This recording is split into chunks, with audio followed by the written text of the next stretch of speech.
नमस्कार दोस्तों, आज मैं आपको बैसाख मास महात्म्य की संपूर्ण कथा सुनाने जा रही हूँ। प्रेम से बोलिए भगवान नारायण की जय हो, नरश्रेष्ठ नर की जय हो, देवी सरस्वती की जय हो, महर्षि वेद व्यास जी की जय हो। सूत जी कहते हैं, राजा अम्बरीश ने परमेष्टि ब्रह्मा के पुत्र देवर्षि नारद से पूर्णमय बैसाख मास का महात्म्य इस प्रकार पूछा। ब्राह्मण, मैंने आपसे सभी महीनों का महात्म्य सुना। उस समय आपने यह कहा था कि सब महीनों में बैसाख मास श्रेष्ठ है, इसलिए यह बताने की कृपा करें कि बैसाख मास क्यों भगवान विष्णु को प्रिय है और उस समय कौन कौन से धर्म भगवान विष्णु के लिए प्रीतिकारक है। नारद जी ने कहा, बैसाख मास को ब्रह्मा जी ने सब मासों में उत्तम सिद्ध किया है। वह माता की भांति सब जीवों को सदा अभिष्ट वस्तु प्रदान करने वाला है।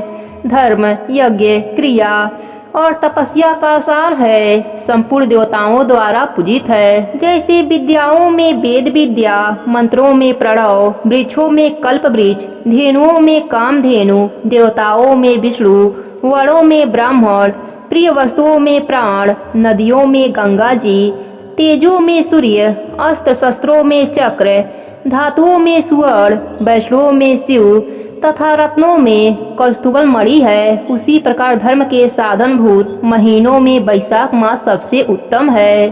संसार में इसके समान भगवान विष्णु को प्रसन्न करने वाला दूसरा कोई मास नहीं है। जो बैसाख मास में सूर्य उदय से पहले स्नान करता है, उससे भगवान विष्णु निरंतर प्रीति करते हैं।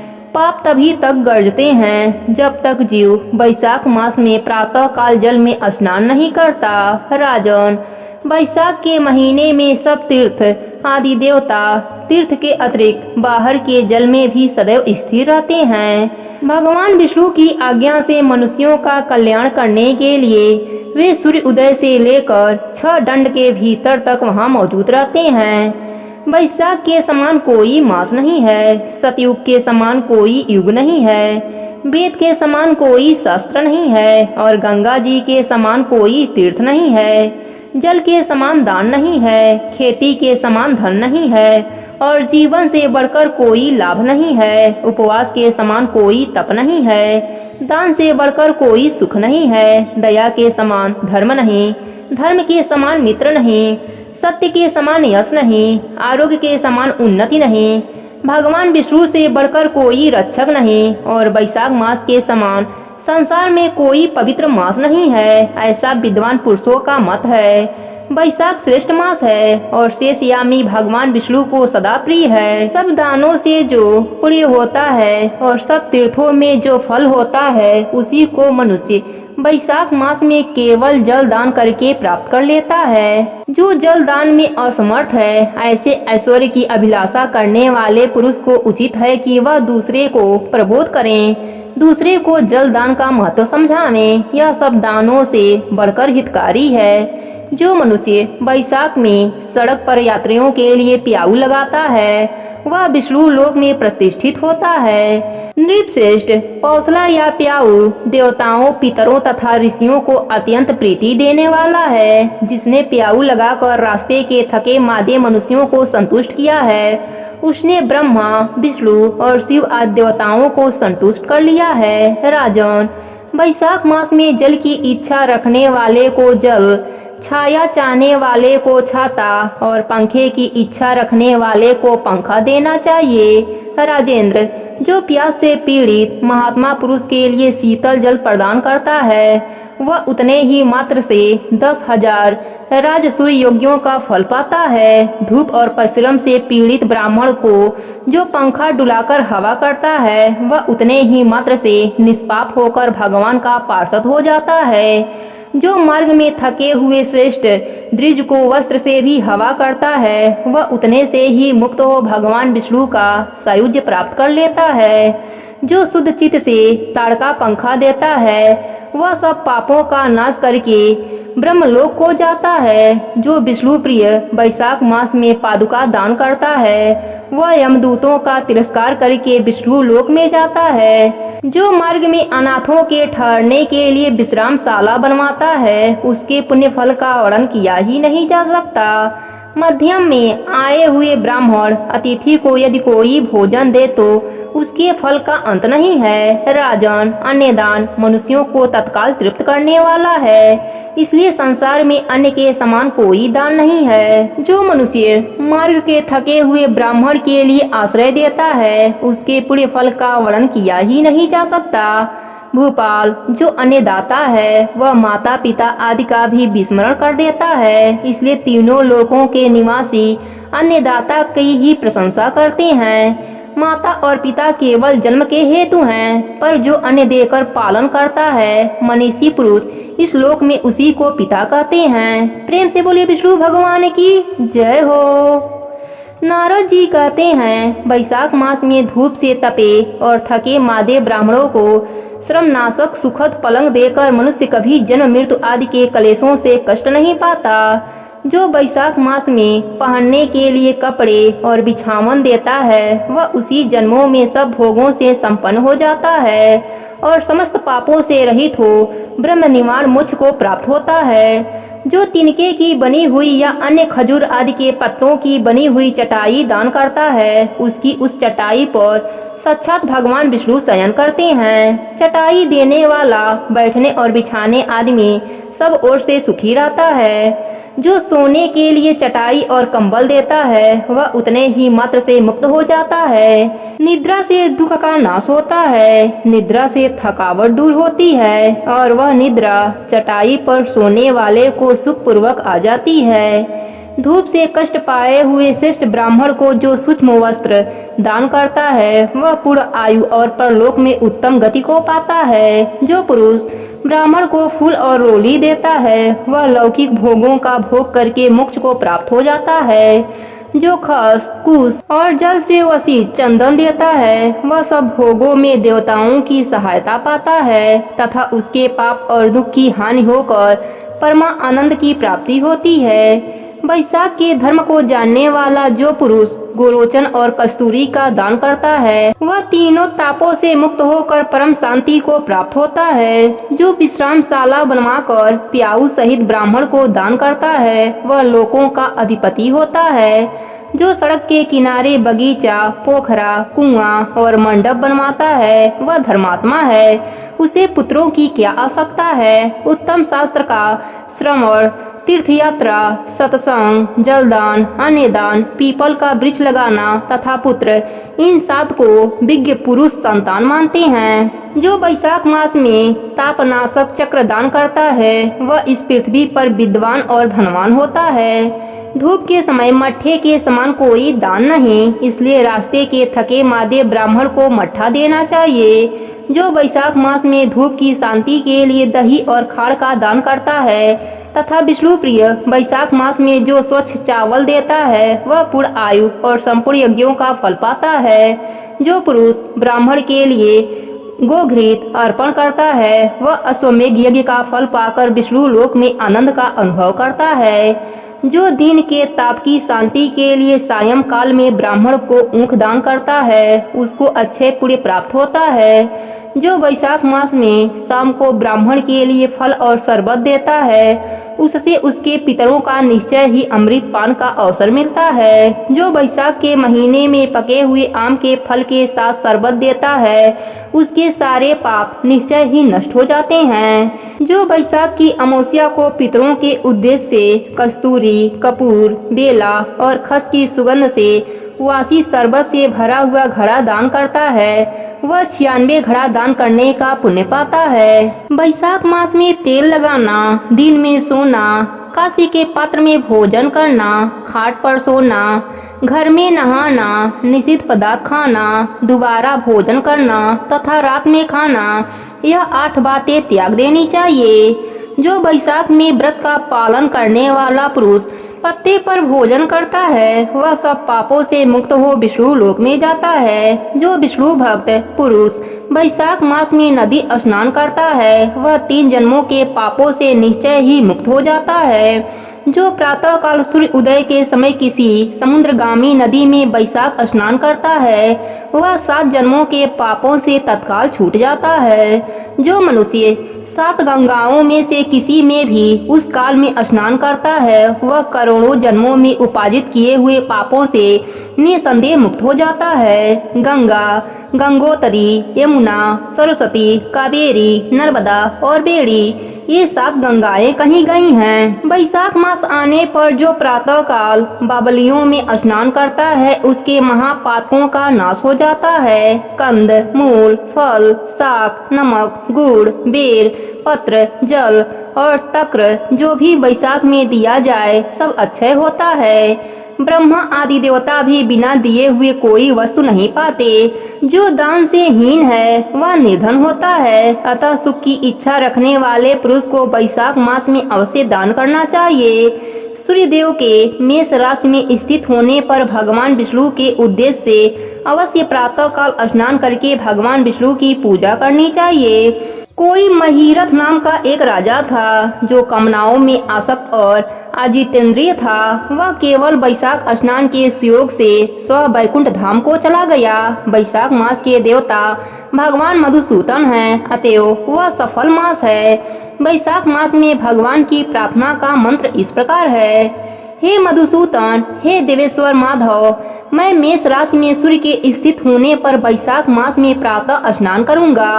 आप इसे निर्विघ्न पूर्ण कीजिए। तत्पश्चात निम्नलिखित मंत्र से अर्घ प्रदान करें। सूर्य के मेष राशि पर स्थित रहते हुए वैशाख मास में प्रातः स्नान के नियम में संलग्न होकर मैं आपको अर्घ देता हूँ। मधुसूदन, इसे ग्रहण कीजिए। इस प्रकार अर्घ समर्पण करके स्नान करें। फिर वस्त्रों को पहनकर संध्या तर्पण आदि सब कर्मों को पूरा करके वैशाख मास में विकसित होने वाले पुष्पों से भगवान विष्णु की पूजा करें। उसके बाद वैशाख मास के महात्म को सूचित करने वाली भगवान विष्णु की कथा सुने। ऐसा करने से कोटि जन्मों के पापों से मुक्त होकर मनुष्य मोक्ष को प्राप्त होता है।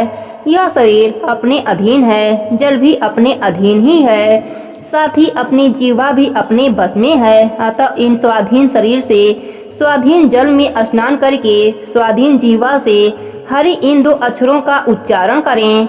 जो वैशाख मास में तुलसी दल से भगवान विष्णु की पूजा करता है वह विष्णु की सायुज्य मुक्त को पाता है। अतः अनेक प्रकार के भक्ति मार्ग से तथा भांति भांति के व्रतों द्वारा भगवान विष्णु की सेवा तथा उनके सगुण या निर्गुण स्वरूप का अनन्य चित्त से ध्यान करना चाहिए। प्रेम से बोलिए विष्णु भगवान की जय हो। नारद जी कहते हैं, एक समय विदेहराज जनक के घर दोपहर के समय श्रुतदेव नाम से विख्यात एक श्रेष्ठ मुनि पधारे जो वेदों के ज्ञाता थे।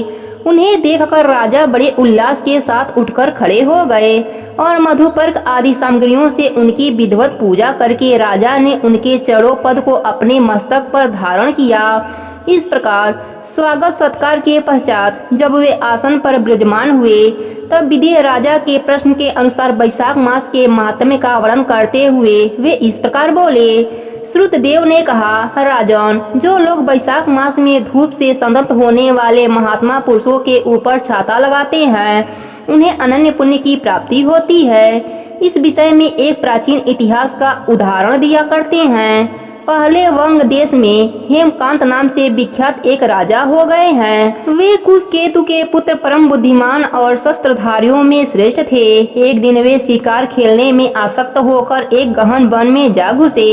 वहाँ अनेक प्रकार के मृग और वराह आदि जंतुओं को मारकर जब वे बहुत थक गए तब दोपहर के समय मुनियों के आश्रम पर आए। उस समय आश्रम पर उत्तम व्रत का पालन करने वाले सक्ची नाम के ऋषि समाधि लगाए बैठे थे जिन्हें बाहर के कार्यों का कुछ भी भान नहीं होता था। उन्हें निश्चल बैठा देख राजा को बड़ा क्रोध हुआ और उन्होंने उन महात्माओं को मार डालने का निश्चय किया।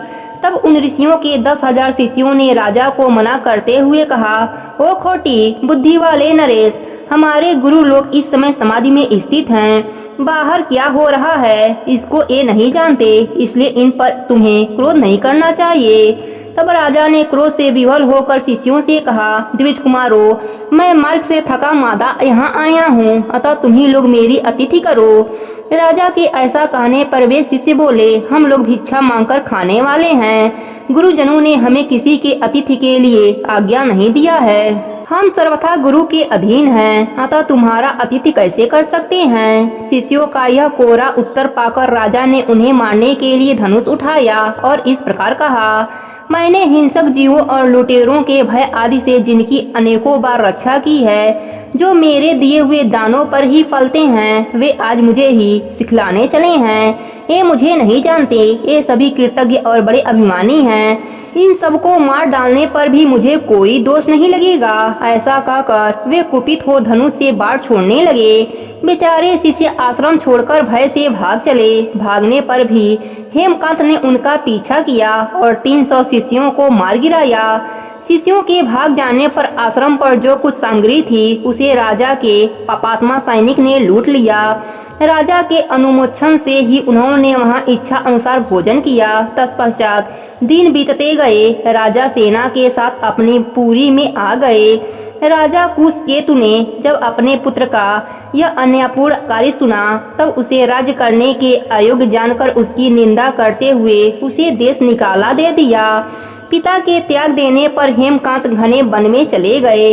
वहाँ उसने बहुत वर्षों तक निवास किया। ब्रह्म हत्या उसका सदा पीछा करती रहती थी, इसलिए वह कहीं भी स्थिर पूर्वक रह नहीं पाता था। इस प्रकार उस दुष्टात्मा के 28 वर्ष व्यतीत हो गए। एक दिन वैशाख मास में जब दोपहर का समय हो रहा था, महामुनि तीर्थ यात्रा के प्रसंग से उस वन में आए। वे धूप से अत्यंत संतप्त और तृष्णा से बहुत पीड़ित थे, इसलिए किसी वृक्षहीन प्रदेश में मूर्छित होकर गिर पड़े। दयोग से हेमकांत उधर से आ निकला। उसने मुनि को प्यास से पीड़ित, मूर्छित और थका मादा देख उस पर बड़ी दया आई।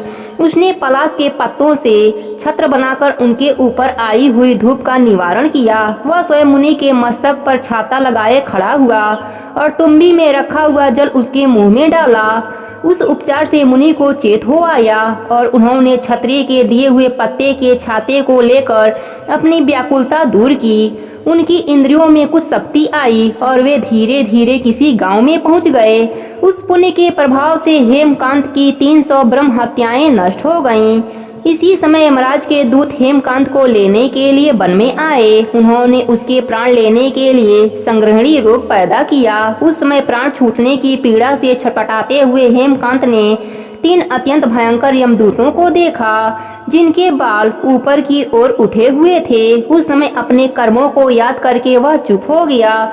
छत्रदान के प्रभाव से उसको भगवान विष्णु का स्मरण हुआ। उसके स्मरण करने पर भगवान महाविष्णु ने विष्कसेन से कहा, तुम शीघ्र जाओ, यमदूतों को रोको, हेमकांत की रक्षा करो। अब वह निष्पाप एवं मेरा भक्त हो गया है। उसे नगर में ले जाकर उसके पिता को सौंप दो। साथ ही मेरे कहने से कुशकेतु को यह समझाओ कि तुम्हारे पुत्र ने अपराधी होने पर वैशाख मास में छत्रदान करके एक मुनि की रक्षा की है, अतः वह पाप रहित हो गया है। इस पुण्य के प्रभाव से वह मन और इंद्रियों को अपने बस में रखने वाला दीर्घायु, शूरता और उदारता आदि गुणों से युक्त तथा तुम्हारे समान गुणवान हो गया है। इसलिए अपने इस महाबली पुत्र को तुम राज्य का भार संभालने के लिए नियुक्त करो। भगवान विष्णु ने तुम्हें ऐसी आज्ञा दी है। इस प्रकार राजा को आदेश देकर हेमकांत को उसके अधीन करके यहाँ लौट आओ। भगवान विष्णु का यह आदेश पाकर महाबली निष्कमसेन ने हेमकांत के पास आकर यमदूतों को रोका और अपने कल्याणमय हाथों से उसके सब अंगों से स्पर्श किया। भगवत भक्त के स्पर्श से हेमकांत की सारी व्याधि क्षण भर में दूर हो गई। तदंतर विष्कसेन उसके साथ राजा की पुरी में गए। उन्हें देखकर महाराज कुशकेतु ने आश्चर्ययुक्त हो भक्ति पूर्वक नतमस्तक होकर पृथ्वी पर साष्टांग प्रणाम किया और भगवान के पार्षद का अपने घर में प्रवेश कराया। वहाँ नाना प्रकार के स्तोत्रों से उनकी स्तुति तथा वैभवों से उनका पूजन किया। तत्पश्चात महाबली विष्कसेन ने अत्यंत प्रसन्न होकर राजा को हेमकांत के विषय में भगवान विष्णु ने जो संदेश दिया था वह सब कह सुनाया। उसे सुनकर कुशकेतु ने पुत्र को राज पर बैठा दिया और स्वयं विष्कसेन की आज्ञा लेकर उन्होंने पत्नी सहित वन को प्रस्थान किया। तदंतर महामना विष्कसेन हेमकांत से पूछकर और उसकी प्रशंसा करके श्वेतद्वीप में भगवान विष्णु के समीप चले गए। तब से राजा हेमकांत वैशाख मास में बताए हुए भगवान की प्रशंसा को बढ़ाने वाले शुभ धर्मों का प्रतिवर्ष पालन करने लगे। वे ब्राह्मण भक्त, धर्मनिष्ठा, शांत, जितेंद्रिय, सब प्राणियों के प्रति दयालु और संपूर्ण यज्ञों की दीक्षा में स्थिर रहकर सब प्रकार की संपदाओं से संपन्न हो गए। उन्होंने पुत्र पौत्र आदि के साथ समस्त भोगों का उपभोग करके भगवान विष्णु का लोक प्राप्त किया। वैशाख सुख से साध्य अतिशय पुण्य प्रदान करने वाला है। पाप रूपी ईंधन को अग्नि की भांति जलाने वाला, परम सुलभ तथा धर्म अर्थ काम मोक्ष चारों पुरुषार्थों को देने वाला है। प्रेम से बोले विष्णु भगवान की जय हो। मिथिलापति ने पूछा, ब्राह्मण, जब वैशाख मास के धर्म अतिशय सुलभ पुण्य राशि प्रदान करने वाले भगवान विष्णु के लिए प्रीतिकारक, चारों पुरुषार्थों की तत्काल सिद्धि करने वाले सनातन और वेदोक्त है, तब संसार में उनकी प्रसिद्धि कैसे नहीं है। श्रुतदेव जी ने कहा, राजन, इस पृथ्वी पर लौकिक कामना रखने वाले ही मनुष्य अधीन हैं। उनमें से कुछ राजस और कुछ तामस हैं। वे लोग इन संसार के भोगों तथा पुत्र पौत्र आदि संपदाओं की ही अभिलाषा रखते हैं। कहीं किसी प्रकार कभी बड़ी कठिनाइयों से कोई एक मनुष्य ऐसा मिलता है जो स्वर्गलोक के लिए प्रयत्न करता है, और इसलिए वह यज्ञ आदि पुण्य कर्मों का अनुष्ठान बड़े प्रयत्न के साथ करता है, परंतु मोक्ष की उपासना प्रायः कोई नहीं करता। तुच्छ आशाएं लेकर बहुत से कर्मों का आयोजन करने वाले लोग प्रायः काम्य कर्मों में ही उपासक हैं। यही कारण है कि संसार में राजस और तामस धर्म अधिक विख्यात हो गए, परंतु सात्विक धर्मों की प्रसिद्धि नहीं हुई। ये सात्विक धर्म भगवान विष्णु को प्रसन्न करने वाले हैं, निष्काम भाव से किए जाते हैं और इहलोक तथा परलोक में सुख प्रदान करते हैं।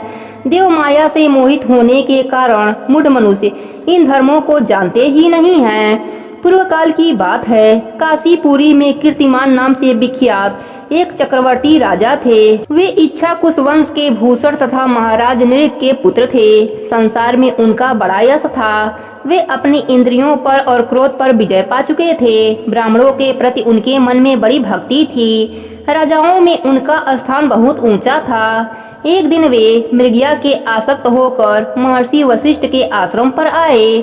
वैशाख की चिलचिलाती हुई धूप में यात्रा करते हुए राजा ने मार्ग में देखा, महात्मा वशिष्ठ के शिष्य जगह जगह अनेक प्रकार के कार्यों में विशेष तत्परता के साथ संलग्न थे।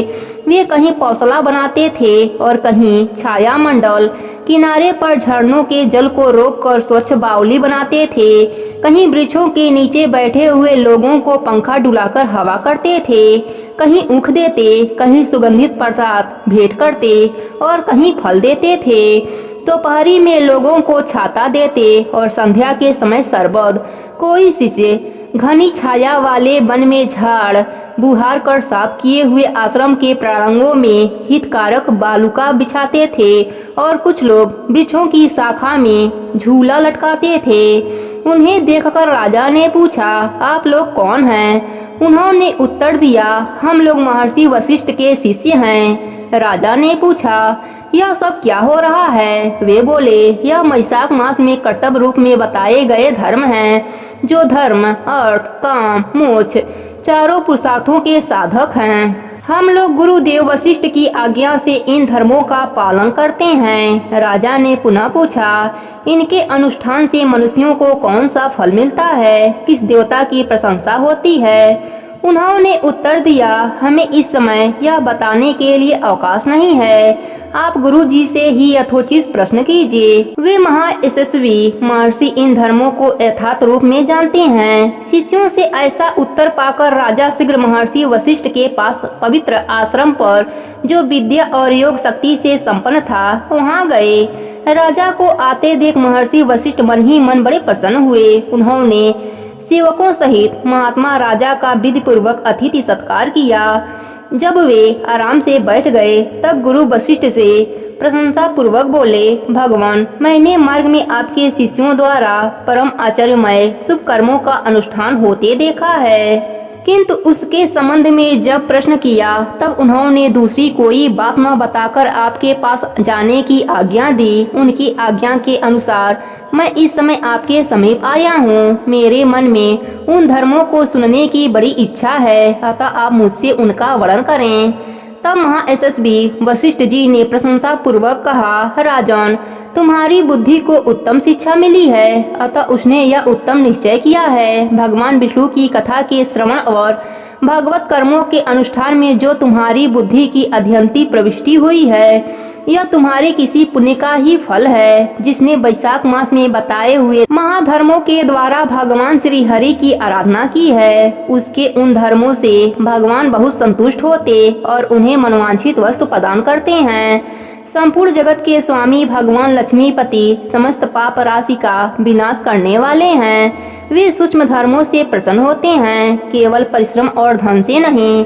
भगवान विष्णु भक्ति से पूजित होने पर अभिष्ट वस्तु प्रदान करते हैं, इसलिए सदा भगवान विष्णु की भक्ति करनी चाहिए। जगदीश्वर श्री हरि जल से भी पूजा करने पर अलेश कलेश का नाश करते और शीघ्र प्रसन्न होते हैं। वैशाख मास में बताए हुए ये धर्म थोड़े से परिश्रम द्वारा साध्य होने पर भी भगवान विष्णु के लिए प्रीतिकारक एवं शुभ होने के कारण अधिक व्यय से सिद्ध होने वाले बड़े बड़े अज्ञानी कर्मों का भी तिरस्कार करने वाले हैं। अतः भोपाल, तुम भी वैशाख मास में बताए हुए धर्मों का पालन करो और तुम्हारे राज्य में निवास करने वाले अन्य सब लोगों से भी उन कल्याणकारी धर्मों का पालन कराओ। इस प्रकार से वैशाख धर्म के पालन की आवश्यकताओं, शास्त्रों और युक्तियों से भली भांति सिद्ध करके वशिष्ठ जी ने वैशाख मास के सब धर्मों का राजा के समक्ष वर्णन किया। उन सब धर्मों को सुनकर राजा ने गुरु का भक्ति भाव से पूजन किया और घर आकर वे सब धर्मों का विधि पूर्वक पालन करने लगे। देवाधिदेव भगवान विष्णु में भक्ति रखते हुए राजा कीर्तिमान देवेश्वर पद्मनाभ के अतिरिक्त और किसी देवता को नहीं देखते थे। उन्होंने हाथी की पीठ पर नगाड़ा रखकर सिपाहियों से अपने राज्य भर में ढिढोरे की चोट पर यह घोषणा करा दी कि मेरे राज्य में जो 8 वर्ष से अधिक की आयु वाला मनुष्य है, उसकी आयु जब तक 80 वर्ष की न हो जाए तब तक मेष राशि में सूर्य के स्थित होने पर यदि वह प्रातः काल स्नान नहीं करेगा तो मेरे द्वारा दंडनीय, वध्य तथा राज्य से निकाल देने योग्य समझा जाएगा। यह मेरा निश्चय आदेश है। पिता, पुत्र, पत्नी अथवा सुहृद जो कोई भी वैशाख धर्म का पालन नहीं करेगा, वह चोर की भांति दंड का पात्र समझा जाएगा। प्रातः काल शुभ जल में स्नान करके श्रेष्ठ ब्राह्मणों को दान करना चाहिए। तुम सब लोग अपनी शक्ति के अनुसार पौसला और दान आदि धर्मों का आचरण करो। राजा कीर्तिमान ने प्रत्येक ग्राम में धर्म का उपदेश करने वाले एक एक ब्राह्मण को बसाया। 5-5 गांवों पर एक एक ऐसे अधिकारी की नियुक्त की जो धर्म का त्याग करने वाले लोगों को दंड दे सके। उस अधिकारी की सेवा में 10-10 घुड़सवार रहते थे। इस प्रकार चक्रवर्ती नरेश के शासन से सर्वत्र और सब देशों में यह धर्म का पौधा प्रारंभ हुआ और आगे चलकर खूब बड़े हुए वृक्ष के रूप में परिणित हो गया। उस राजा के राज्य में जो लोग मर जाते थे वे भगवान विष्णु के धाम को जाते थे। वहाँ के मनुष्यों को विष्णु लोक की प्राप्ति निश्चय थी। एक बार भी वैशाख स्नान कर लेने से मनुष्य यमराज के पास नहीं जाता। अपने धर्म अनुकूल कर्म में स्थिर हुए सब लोगों के विष्णु लोक में चले जाने से यमपुरी के सब नरक खाली हो गए। वहाँ एक भी पापी प्राणी नहीं रह गया। वैशाख मास के प्रभाव से यमपुरी के मार्ग की यात्रा भी बंद हो गई। सब मनुष्य दिव्य आकृति धारण करके भगवान के धाम में जाने लगे। देवताओं के जो लोक हैं वे सब भी शून्य हो गए। स्वर्ग और नरक दोनों के शून्य हो जाने पर एक दिन नारद जी ने धर्मराज जी के पास जाकर कहा, धर्मराज, आपके इस नरक में अब पहले जैसा कोलाहल नहीं सुनाई पड़ता। पहले की भांति पाप कर्मों का लेखा भी नहीं लिखा जा रहा है। चित्रगुप्त जी तो ऐसे मौन भाव से बैठे हुए हैं जैसे कोई मुनि हो। महाराज, इसका कारण तो बताइए। प्रेम से बोली विष्णु भगवान की जय हो। महात्मा नारद के ऐसा कहने पर राजा यम ने कुछ दीनता के साथ स्वर में कहा, नारद, इस समय पृथ्वी पर जो यह राजा राज्य करता है वह पुराण पुरुषोत्तम भगवान विष्णु का बहुत बड़ा भक्त है। उसके भय से कोई भी मनुष्य कभी वैशाख मास का उल्लंघन नहीं करता।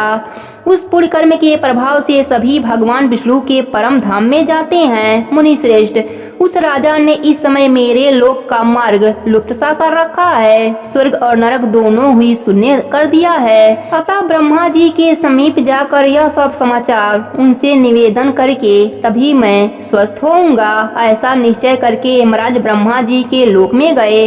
वहां बैठे हुए उन ब्रह्मा जी का दर्शन किया। उनका आश्रय ध्रुव है, जो इस जगत के बीच तथा सब लोकों के पितामह हैं और समस्त लोकपाल, दिक्पाल तथा देवता जिनकी उपासना करते हैं। ब्रह्मा जी ने यमराज को देखा और यमराज ब्रह्मा जी के आगे पृथ्वी पर गिर पड़े। फिर यमराज ने कहा, कमलासन, काम में लगाया हुआ जो पुरुष स्वामी की आज्ञा का ठीक ठीक पालन नहीं करता और उसका धन लेकर भोगता है, वह काल का कीड़ा होता है। जो बुद्धिमान मनुष्य लोभवश स्वामी के धन का उपभोग करता है, वह 300 कल्पों तक त्रियग योनि रूप नरक में जाता है। जो कार्य में नियुक्त हुआ पुरुष कार्य करने में असमर्थ होकर भी अपने घर में ही बैठा रहता है, वह बिला होता है। देव, मैं आपकी आज्ञा से धर्म पूर्वक प्रजा का शासन करता आ रहा हूँ। मैं अब तक मुनियों और धर्म शास्त्रों के कथना अनुसार पुण्य आत्माओं को पुण्य के फल से और पाप आत्माओं को पाप के फल से संयुक्त किया करता था, परंतु अब आपकी आज्ञा का पालन करने में असमर्थ हो गया हूँ। कीर्तिमान के राज्य में सब लोग वैशाख मासोक्त पूर्ण कर्मों का अनुष्ठान करके पितरों और पितामहों के साथ वैकुंठ धाम को चले जाते हैं। उनके मरे हुए पितर और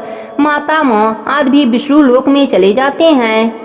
इतना ही नहीं, पत्नी के पिता, ससुर आदि भी मेरे लेख को मिटाकर विष्णु लोक में चले जाते हैं। देव, बड़े बड़े यज्ञों द्वारा भी मनुष्य वैसी गति नहीं पाता जैसी वैशाख मास से मिलती है। संपूर्ण तीर्थों से, दान आदि से, तपस्या से, व्रतों से अथवा संपूर्ण धर्मों से युक्त मनुष्य भी उस गति को नहीं पाता जो वैशाख धर्म में तत्पर हुए मनुष्य को प्राप्त हो रही है। वैशाख में प्रातः काल स्नान करके देव पूजन, मास महात्म की कथा का श्रवण तथा भगवान विष्णु को प्रिय लगने वाले तदनुकूल धर्मों का पालन करने वाला मनुष्य एकमात्र विष्णु लोक का स्वामी होता है। और जगतपति भगवान विष्णु के लोक की तो मेरी समझ में कोई सीमा ही नहीं है, क्योंकि सब ओर से कोटि कोटि प्राणियों का समुदाय वहां पहुंच रहा है, तो भी वह भरता नहीं।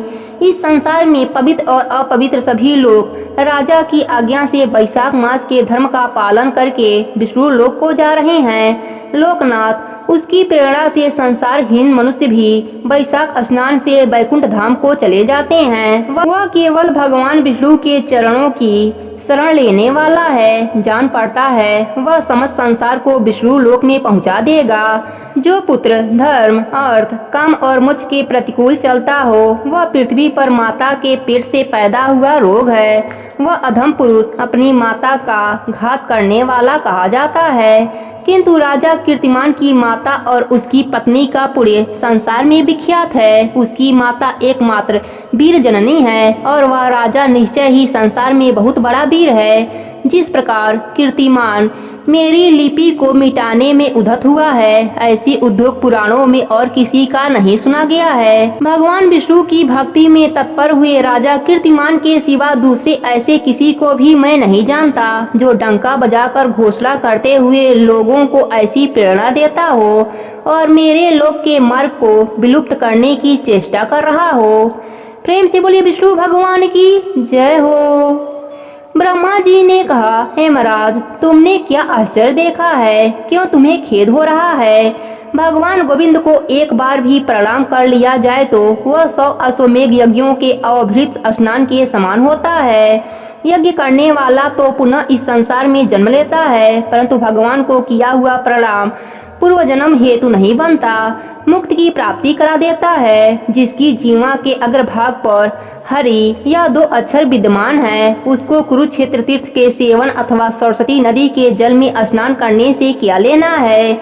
जो मृत्यु काल में भगवान विष्णु का स्मरण करता है, वह अभक्षय, भक्षण आदि से प्राप्त हुई पाप राशि का परित्याग करके भगवान विष्णु के सायुज्य को प्राप्त कर लेता है, क्योंकि भगवान विष्णु को अपना स्मरण बहुत ही प्रिय है। महाराज, इसी प्रकार वैशाख नामक मास भी भगवान विष्णु को प्रिय है, जिसके धर्म को श्रवण करने मात्र से मनुष्य सब पापों से मुक्त हो जाता है उसके अनुष्ठान में तत्पर रहने वाला मनुष्य यदि मुक्ति को प्राप्त हो तो उसके लिए क्या कहना है। वैशाख मास में भगवान पुरुषोत्तम के नाम और यश का गान किया जाता है, जिससे भगवान बहुत प्रसन्न होते हैं। पुरुषोत्तम श्री हरि संपूर्ण जगत के स्वामी और हमारे जनक हैं। यह राजा कीर्तिमान वैशाख मास में उन्हीं भगवान के प्रिय धर्मों का अनुष्ठान करता है, जिससे प्रसन्नचित होकर भगवान विष्णु सदा उसकी सहायता में स्थिर रहते हैं। भगवान वासुदेव के भक्तों का कभी अमंगल नहीं होता। उन्हें जन्म, मृत्यु, जरा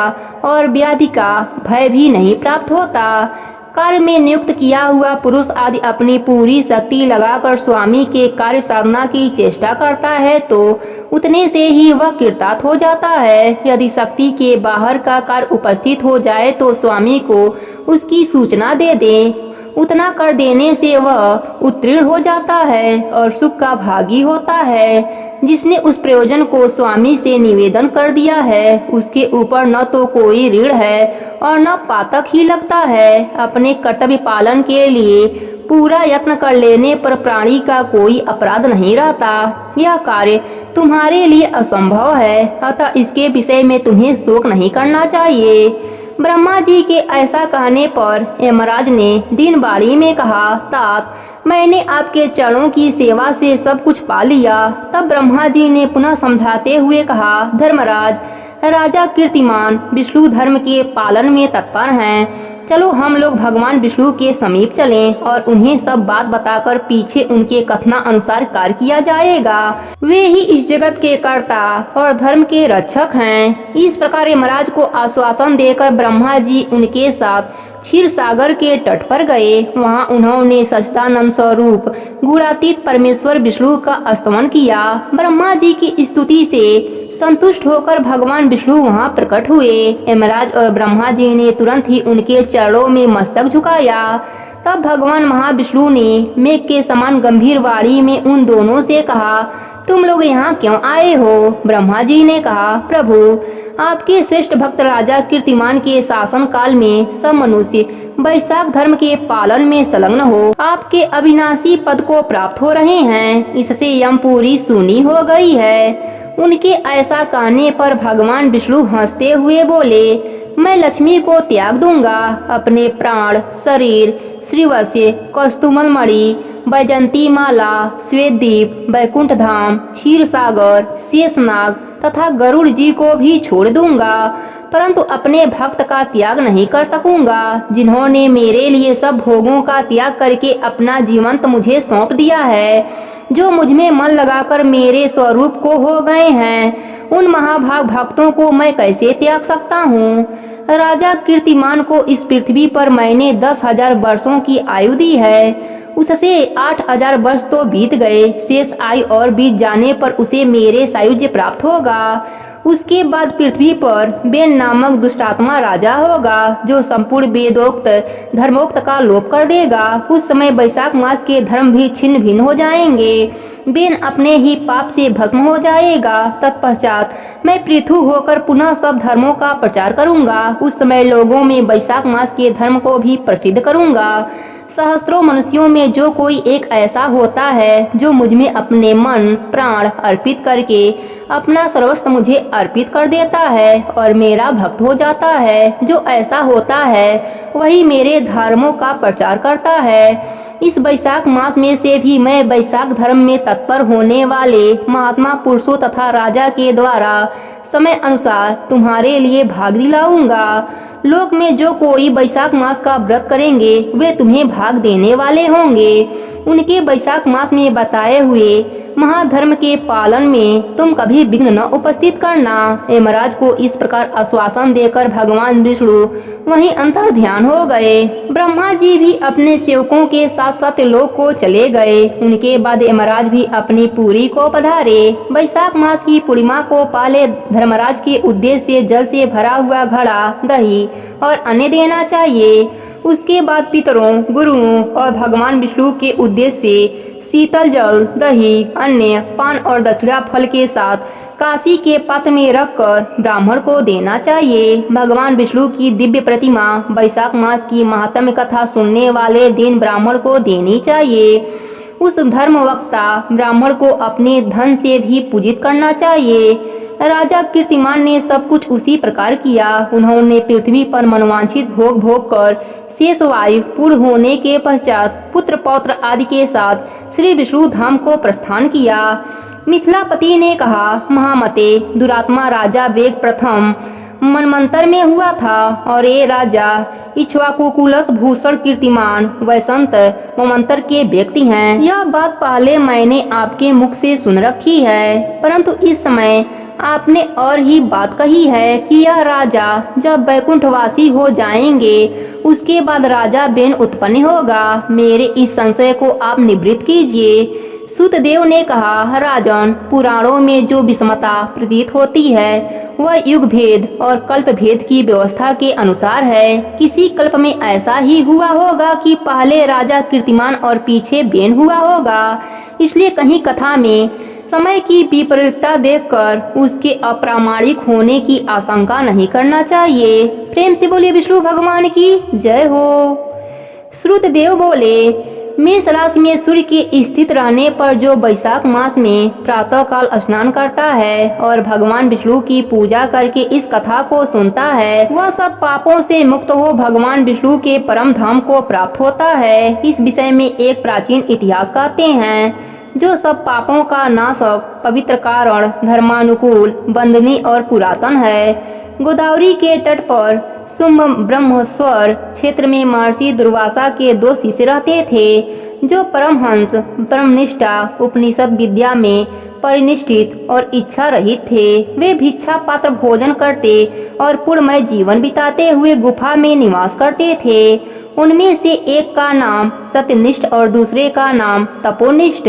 वे इन्हीं नामों से तीनों लोकों में विख्यात थे। सत्यनिष्ठ सदा भगवान विष्णु की कथा में तत्पर रहते थे। जब कोई श्रोता अथवा वक्ता न होता तब वे अपने नित्य कर्म किया करते थे। यदि कोई श्रोता उपस्थित होता तो उसे निरंतर वे भगवत कथा सुनाते, और यदि कोई कथावाचक भगवान विष्णु की कल्याणमयी पवित्र कथा कहता तो वे अपने सब कर्मों को समेटकर श्रवण में तत्पर हो उस कथा को सुनने में लग जाते। वे अत्यंत दूर के तीर्थों और देव मंदिरों को छोड़कर तथा कथा विरोधी कर्मों का परित्याग करके भगवान की दिव्य कथा सुनते और श्रोताओं को स्वयं भी सुनाते थे। कथा समाप्त होने पर सत्यनिष्ठ अपना शेष कार्य पूरा करते थे। कथा सुनने वाले पुरुष को जन्म मृत्युमय संसार बंधन की प्राप्ति नहीं होती, उसके अंतःकरण की शुद्धि होती है। भगवान विष्णु में जो अनुराग की कमी है वह दूर हो जाती है और उनके प्रति गाढ़ अनुराग होता है। साथ ही साधु पुरुषों के प्रति सौहार्द बढ़ता है। रजोगुण रहित गुणातीत परमात्मा शीघ्र ही हृदय में स्थिर हो जाते हैं। श्रवण से ज्ञान पाकर मनुष्य भगवत सच्चता में समर्थ होता है। श्रवण, ध्यान और मनन यह वेदों में अनेक प्रकार से बताया गया है। जहाँ भगवान विष्णु की कथा न होती हो और जहाँ साधु पुरुष न रहते हो, वहाँ स्थान साक्षात गंगा तट ही क्यों न हो, निसंदेह त्याग देने योग्य है। जिस देश में तुलसी नहीं है अथवा भगवान विष्णु का मंदिर नहीं है, ऐसा स्थान निवास करने योग्य नहीं है। यह निश्चय करके मुनिवर सत्यनिष्ठ सदा भगवान विष्णु की कथा और चिंतन में संलग्न रहते थे। दुर्वासा का दूसरा शिष्य तमोनिष्ठ दुराग्रह पूर्वक कर्म में तत्पर रहता था। वह भगवान की कथा छोड़कर अपना कर्म पूरा करने के लिए इधर उधर हट जाता था। कथा की अवहेलना से उसे बड़ा कष्ट उठाना पड़ा। अंतगतवा कथा पारायण सत्यनिष्ठे ने उसकी संकट से उद्धार किया।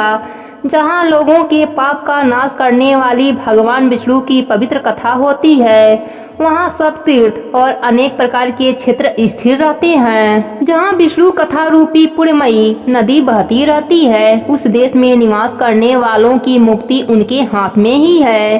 पूर्व काल में पांचाल देश में पुर्यसा नामक एक राजा थे, जो पुण्यशील एवं बुद्धिमान राजा भूरियसा के पुत्र थे। पिता के मरने पर पुर्यसा राज सिंहासन पर बैठे। वे धर्म की अभिलाषा रखने वाले, शूरता, उदारता आदि गुणों से संपन्न और धनुर्वेद में प्रवृत्त थे। उन महामती नरेश ने अपने धर्म के अनुसार पृथ्वी का पालन किया। कुछ काल के पश्चात राजा का धन नष्ट हो गया। हाथी और घोड़े बड़े बड़े रोगों से पीड़ित होकर मर गए। उनके राज्य में ऐसा भारी अकाल पड़ा जो मनुष्यों का अत्यंत विनाश करने वाला था। पंचाल नरेश राजा सूर्यसा को निर्बल जानकर उसके शत्रुओं ने आक्रमण किया और युद्ध में उनको जीत लिया। तदंतर पराजित हुए राजा ने अपने पत्नी शिखड़ी के साथ पर्वत की कंदरा में प्रवेश किया। साथ में दासी आदि सेवक गण भी थे।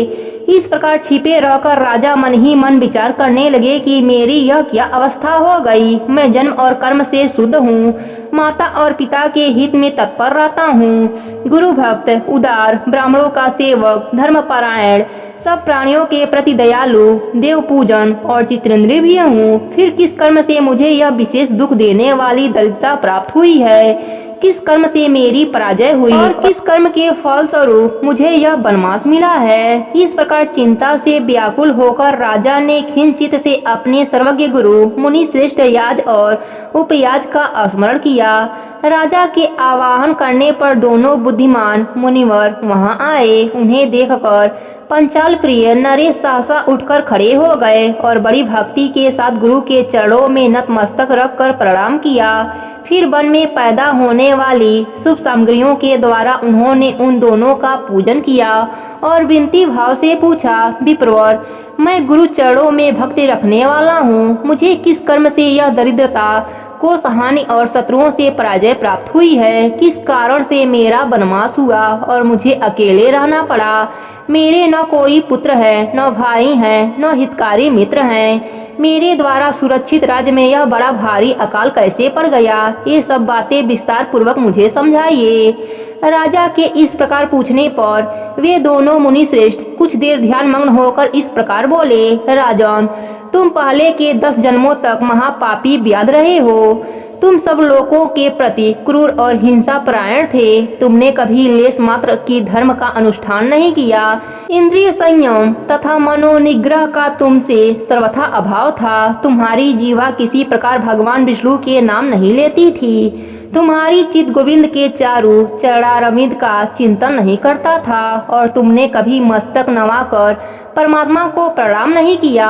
इस प्रकार दुरात्मा व्याध का जीवन व्यतीत करते हुए तुम्हारे 9 जन्म पूरे हो गए। 10वां जन्म प्राप्त होने पर तुम स्वयं पर्वत पर पुनः व्याध बने। वहाँ सब लोगों के प्रति क्रूरता करना ही तुम्हारा स्वभाव था। तुम मनुष्यों के लिए यम के समान थे, दयाहीन, शस्त्रजीवी और हिंसा परायण थे। अपनी स्त्री के साथ रहते हुए राह चलने वाले पथिकों को तुम बड़ा कष्ट दिया करते थे, बड़े भारी सठ थे। इस प्रकार अपने हित को न जानते हुए तुमने बहुत वर्ष व्यतीत किए। जिसके छोटे छोटे बच्चे हैं, ऐसे मृगों और पक्षियों के वध करने के कारण तुम दयाहीन, सुबुद्धि, इन जन्मों में कोई पुत्र नहीं प्राप्त हुआ। तुमने सबके साथ विश्वासघात किया, इसलिए तुम्हारे कोई सहोदर भाई नहीं हुआ। मार्ग में सबको पीड़ा देते रहे, इसलिए इस जन्म में तुम मित्र रहित हो। साधु पुरुषों के तिरस्कार से शत्रुओं द्वारा तुम्हारी पराजय हुई है। कभी दान न देने के दोष से तुम्हारे घर में दरिद्रता वास कर गई है। तुमने दूसरों को सदा उद्देश्य में डाला, इसलिए तुम दुखद वनवास मिला। सबके अप्रिय होने के कारण तुम्हें असह्य दुख मिला। तुम्हारे क्रूर कर्मों के फल से ही इस जन्म में मिला है। तुम्हारे क्रूर कर्मों के फल से ही इस जन्म में मिला हुआ राज भी छिन गया है। वैशाख मास की गर्मी में तुमने स्वार्थवश एक दिन एक ऋषि को दूर से तालाब बता दिया था और हवा के लिए पलाश का एक सूखा पत्ता दे दिया था। बस जीवन में इस एक ही पुण्य के कारण तुम्हारा यह जन्म परम पवित्र राजवंश में हुआ है। अब यदि तुम सुख, राज्य, धन, धान्यादि संपत्ति, स्वर्ग और मोक्ष चाहते हो अथवा सायुज्य एवं श्री हरि के पद की अभिलाषा रखते हो तो वैशाख मास के धर्मों का पालन करो, इससे सब प्रकार के सुख पाओगे। इस प्रकार वैशाख मास चल रहा है। आज अक्षय तृतीया है। आज तुम विधि पूर्वक स्नान और भगवान लक्ष्मीपति की पूजा करो। यदि अपने समान ही गुणवान पुत्रों की अभिलाषा रखते हो तो सब प्राणियों के हित के लिए प्याऊ लगवाओ। इस पवित्र वैशाख मास में भगवान मधुसूदन की प्रशंसा के लिए यदि तुम निष्काम भाव से धर्मों का अनुष्ठान करोगे तो अंतःकरण शुद्ध होने पर तुम्हें भगवान विष्णु का प्रत्यक्ष दर्शन होगा। यह कहकर राजा की अनुमति ले उनके दोनों ब्राह्मण पुरोहित याज और उपयाज जैसे आए थे वैसे ही चले गए। उनसे उपदेश पाकर महाराज पुरुषवा ने वैशाख मास के संपूर्ण धर्मों का श्रद्धा पूर्वक पालन किया और भगवान मधुसूदन की आराधना की। इससे उसका प्रभाव बढ़ गया तथा बंधु बांधव उनसे आकर मिले। तत्पश्चात वे मरने से बची हुई सेना को साथ ले बधुओं सहित पंचाल नगरी के समीप आए। उस समय पंचाल राजा के साथ राजाओं का पुनः संग्राम हुआ। महारथी पुरुषों ने अकेले ही समस्त बाहुबली महाराजाओं पर विजय पा ली। विरोधी राजाओं ने भागकर विभिन्न देशों के मार्गों का आश्रय लिया। विजयी पंचाल राज ने भागे हुए राजाओं के कोष 10 करोड़ घोड़े, 3 करोड़ हाथी, 1 अरब रथ, 10,000 ऊंट और 3 लाख खच्चरों को अपने अधिकार में करके अपनी पुरी में पहुंचा दिया। वैशाख धर्म के मातम से सब राजा भग्न मनोरथ हो पुरयाग को कर देने वाले हो गए और पंचाल देश में अनुपम सुकाल आ गया। भगवान विष्णु की प्रशंसा से इस वसुधा पर उनका एक छत्र राज हुआ और गुरुरा, उदारता आदि गुणों से युक्त उनके 5 पुत्र हुए जो धृष्टकीर्ति, धुष्टकेतु, धृष्टधूम, विजय और चित्रकेतु के नाम से प्रसिद्ध थे। धर्म पूर्वक प्रतिपालक होकर समस्त प्रजा राजा के प्रति अनुक्त हो गई। इससे उसी क्षण उन्हें वैशाख मास के प्रभाव का निश्चय हो गया। तब से पंचाल राज भगवान विष्णु की प्रशंसा के लिए वैशाख मास के धर्मों का निष्काम भाव से बराबर पालन करने लगे। उनके इस धर्म से संतुष्ट होकर भगवान विष्णु ने अक्षय तृतीया के दिन उन्हें प्रत्यक्ष दर्शन दिया। प्रेम से बोले विष्णु भगवान की जय हो। श्रुतदेव कहते हैं परमात्मा भगवान नारायण 4 भुजाओं से सुशोभित थे। उन्होंने हाथों में शंख, चक्र, गदा और पद धारण कर रखे थे। वे पीताम्बर धारण करके वनमाला से विभूषित थे। भगवती लक्ष्मी तथा एक पार्षद के साथ गरुड़ की पीठ पर विराजित थे। उनका सुदर्शन तेज देखकर राजा के नेत्र सहसा मूंद गए। उनके सब अंगों में रोमांच हो आया और नेत्रों से अश्रुधारा प्रवाहित होने लगी। भगवत दर्शन के आनंद में उनका हृदय सर्वथा डूब गया। उन्होंने तत्काल आगे बढ़कर भगवान को साष्टांग प्रणाम किया। फिर प्रेम विहील नेत्रों से विश्वात्म देव जगदीश्वर श्री हरि को बहुत देर तक निहार कर उनके चरण धोए और उस जल को अपने मस्तक पर धारण किया।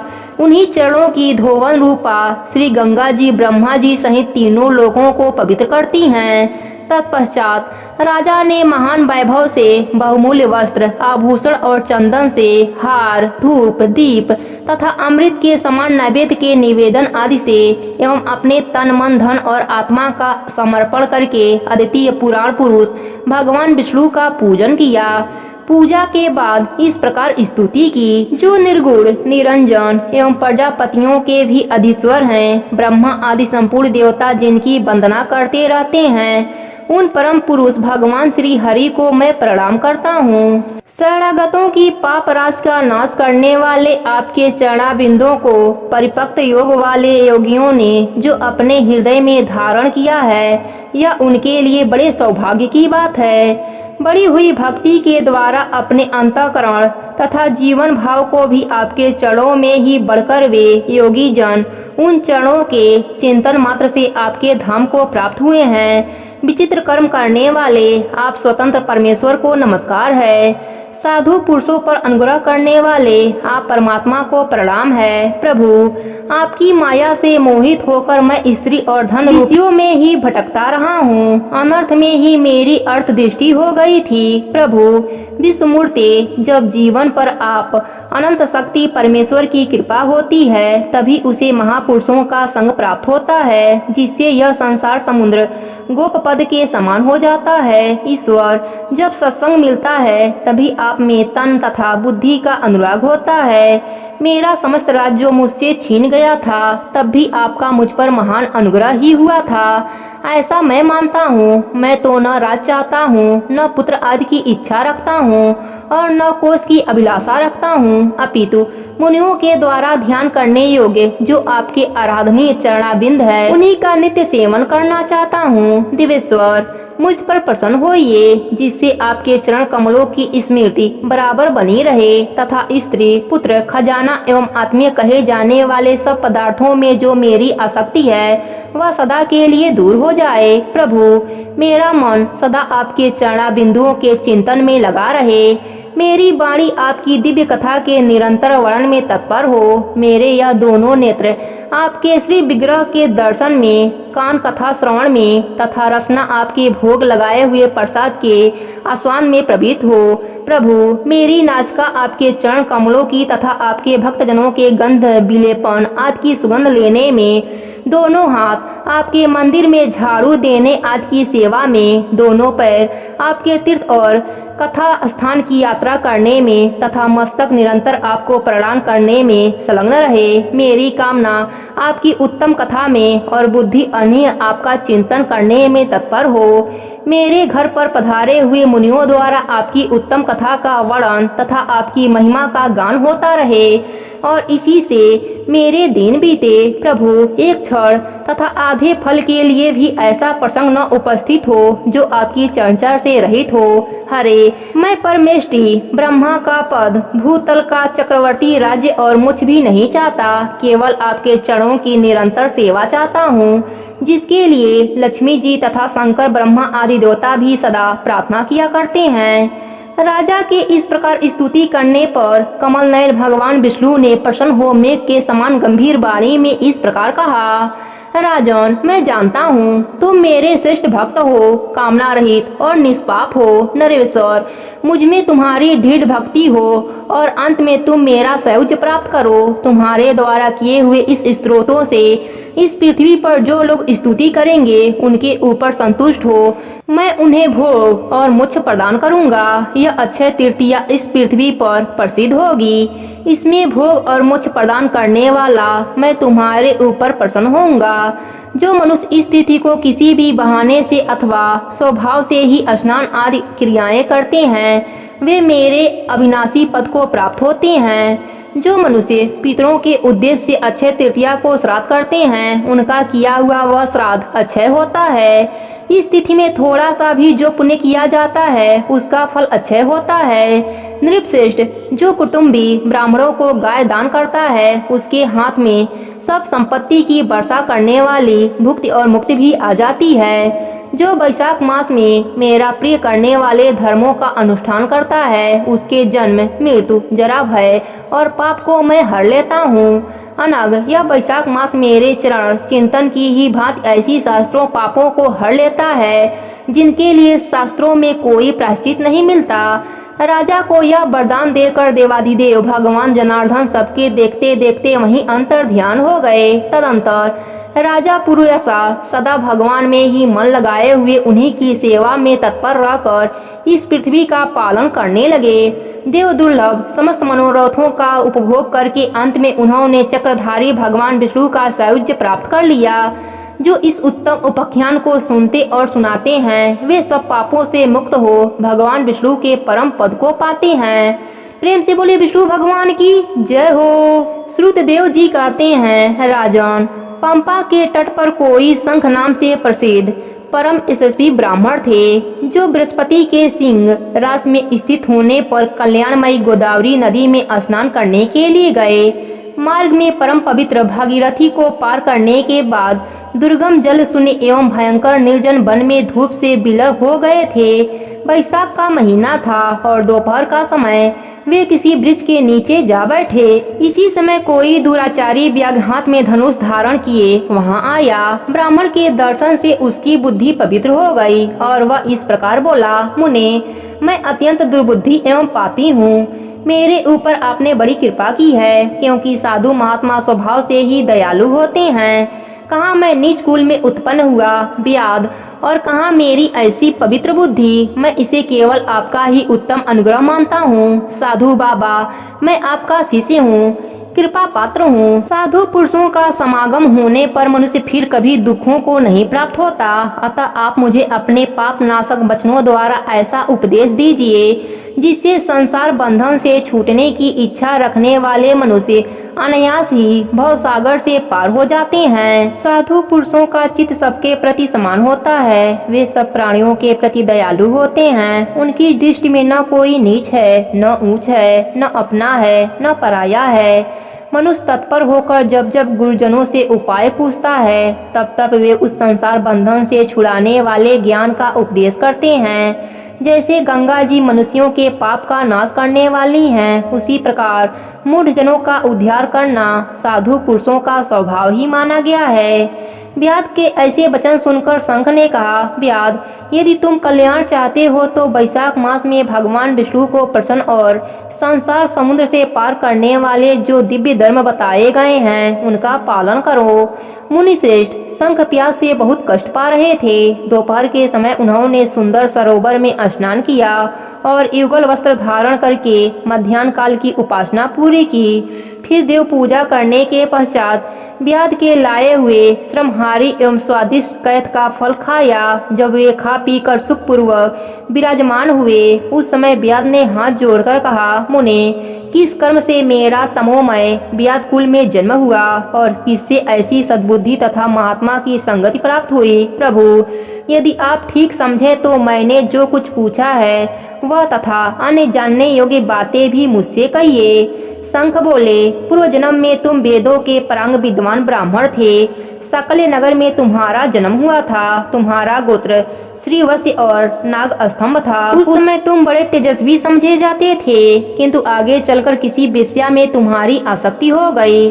उसके संग दोष से तुमने नित्य कर्मों को त्याग दिया और शूद्र की भांति घर आकर रहने लगे। यद्यपि तुम सदाचार्य, शून्य, दुष्ट तथा धर्म कर्मों के त्यागी थे, तो भी उस समय तुम्हारी ब्राह्मणी पत्नी कांतिमय ने वेश्या सहित तुम्हारी सेवा की। वह सदा तुम्हारी प्रिय करने में लगी रहती थी। वह तुम दोनों के पैर धोती, दोनों की आज्ञा का पालन करती और दोनों से नीचे आसन पर सोती थी। इस प्रकार वेश्या सहित पति की सेवा करती हुई उस दुखनी ब्राह्मणी का इस भूतल पर बहुत समय बीत गया। एक दिन उसके पति ने मूली सहित उदंड खाया और तेल मिश्रित निष्पाव भक्षण किया।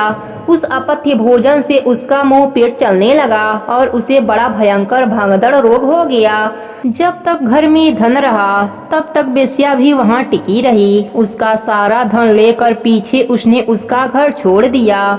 वेश्या तो क्रूर और निर्दयी होती ही हैं। उसे छोड़कर दूसरे के पास चली गई। तब वह ब्राह्मण रोग से व्याकुल चित हो रोता हुआ अपने स्त्री से बोला, देवी, मैं वेश्या के प्रति आसक्त और अत्यंत निष्ठुर मनुष्य हूँ। मेरी रक्षा करो। सुंदरी, तुम परम पवित्र हो। मैंने तुम्हारा कुछ भी उपकार नहीं किया। कल्याणी, जो पापी एवं नंदनीय मनुष्य अपनी विनीत पत्नी का आदर नहीं करता, वह 15 जन्मों तक नपुंसक होता है। महाभागे, दिन रात साधु पुरुष उसकी निंदा करते हैं। तुम साध्वी और पतिव्रता हो। मैं तुम्हारा अनादर करके पाप योनियों में गिरूंगा। तुम्हारा अनादर करने से जो तुम्हारे मन में क्रोध हुआ होगा उससे मैं दग्ध हो चुका हूँ। इस प्रकार अनुता युक्त वचन कहते हुए पति से वह पतिव्रता हाथ जोड़कर बोली, प्राणनाथ, आप मेरे प्रति किए हुए व्यवहार को लेकर दुख न माने, लज्जा का अनुभव न करें। मेरा आपके ऊपर तनिक भी क्रोध नहीं है जिससे आप अपने को दग्ध हुआ बतलाते हैं। पूर्व जन्म में किए हुए पाप ही इस जन्म में दुख रूप होकर आते हैं, तो उन दुखों को धैर्य पूर्वक सहन करती हैं। वही स्त्री साध्वी मानी जाती हैं और वही पुरुष श्रेष्ठ समझा जाता है। वह उत्तम वर वाली स्त्री अपने पिता और भाइयों से धन मांग कर लाई और उसी से पति का पालन करने लगी। उसने अपने स्वामी को सच्चा क्षीर सागर निवासी विष्णु की माना। वह दिन रात पति के मल मूत्र साफ करती और उसके शरीर में पड़े हुए कष्टदायक कष्टों को धीरे धीरे नख से खींच कर निकालती थी।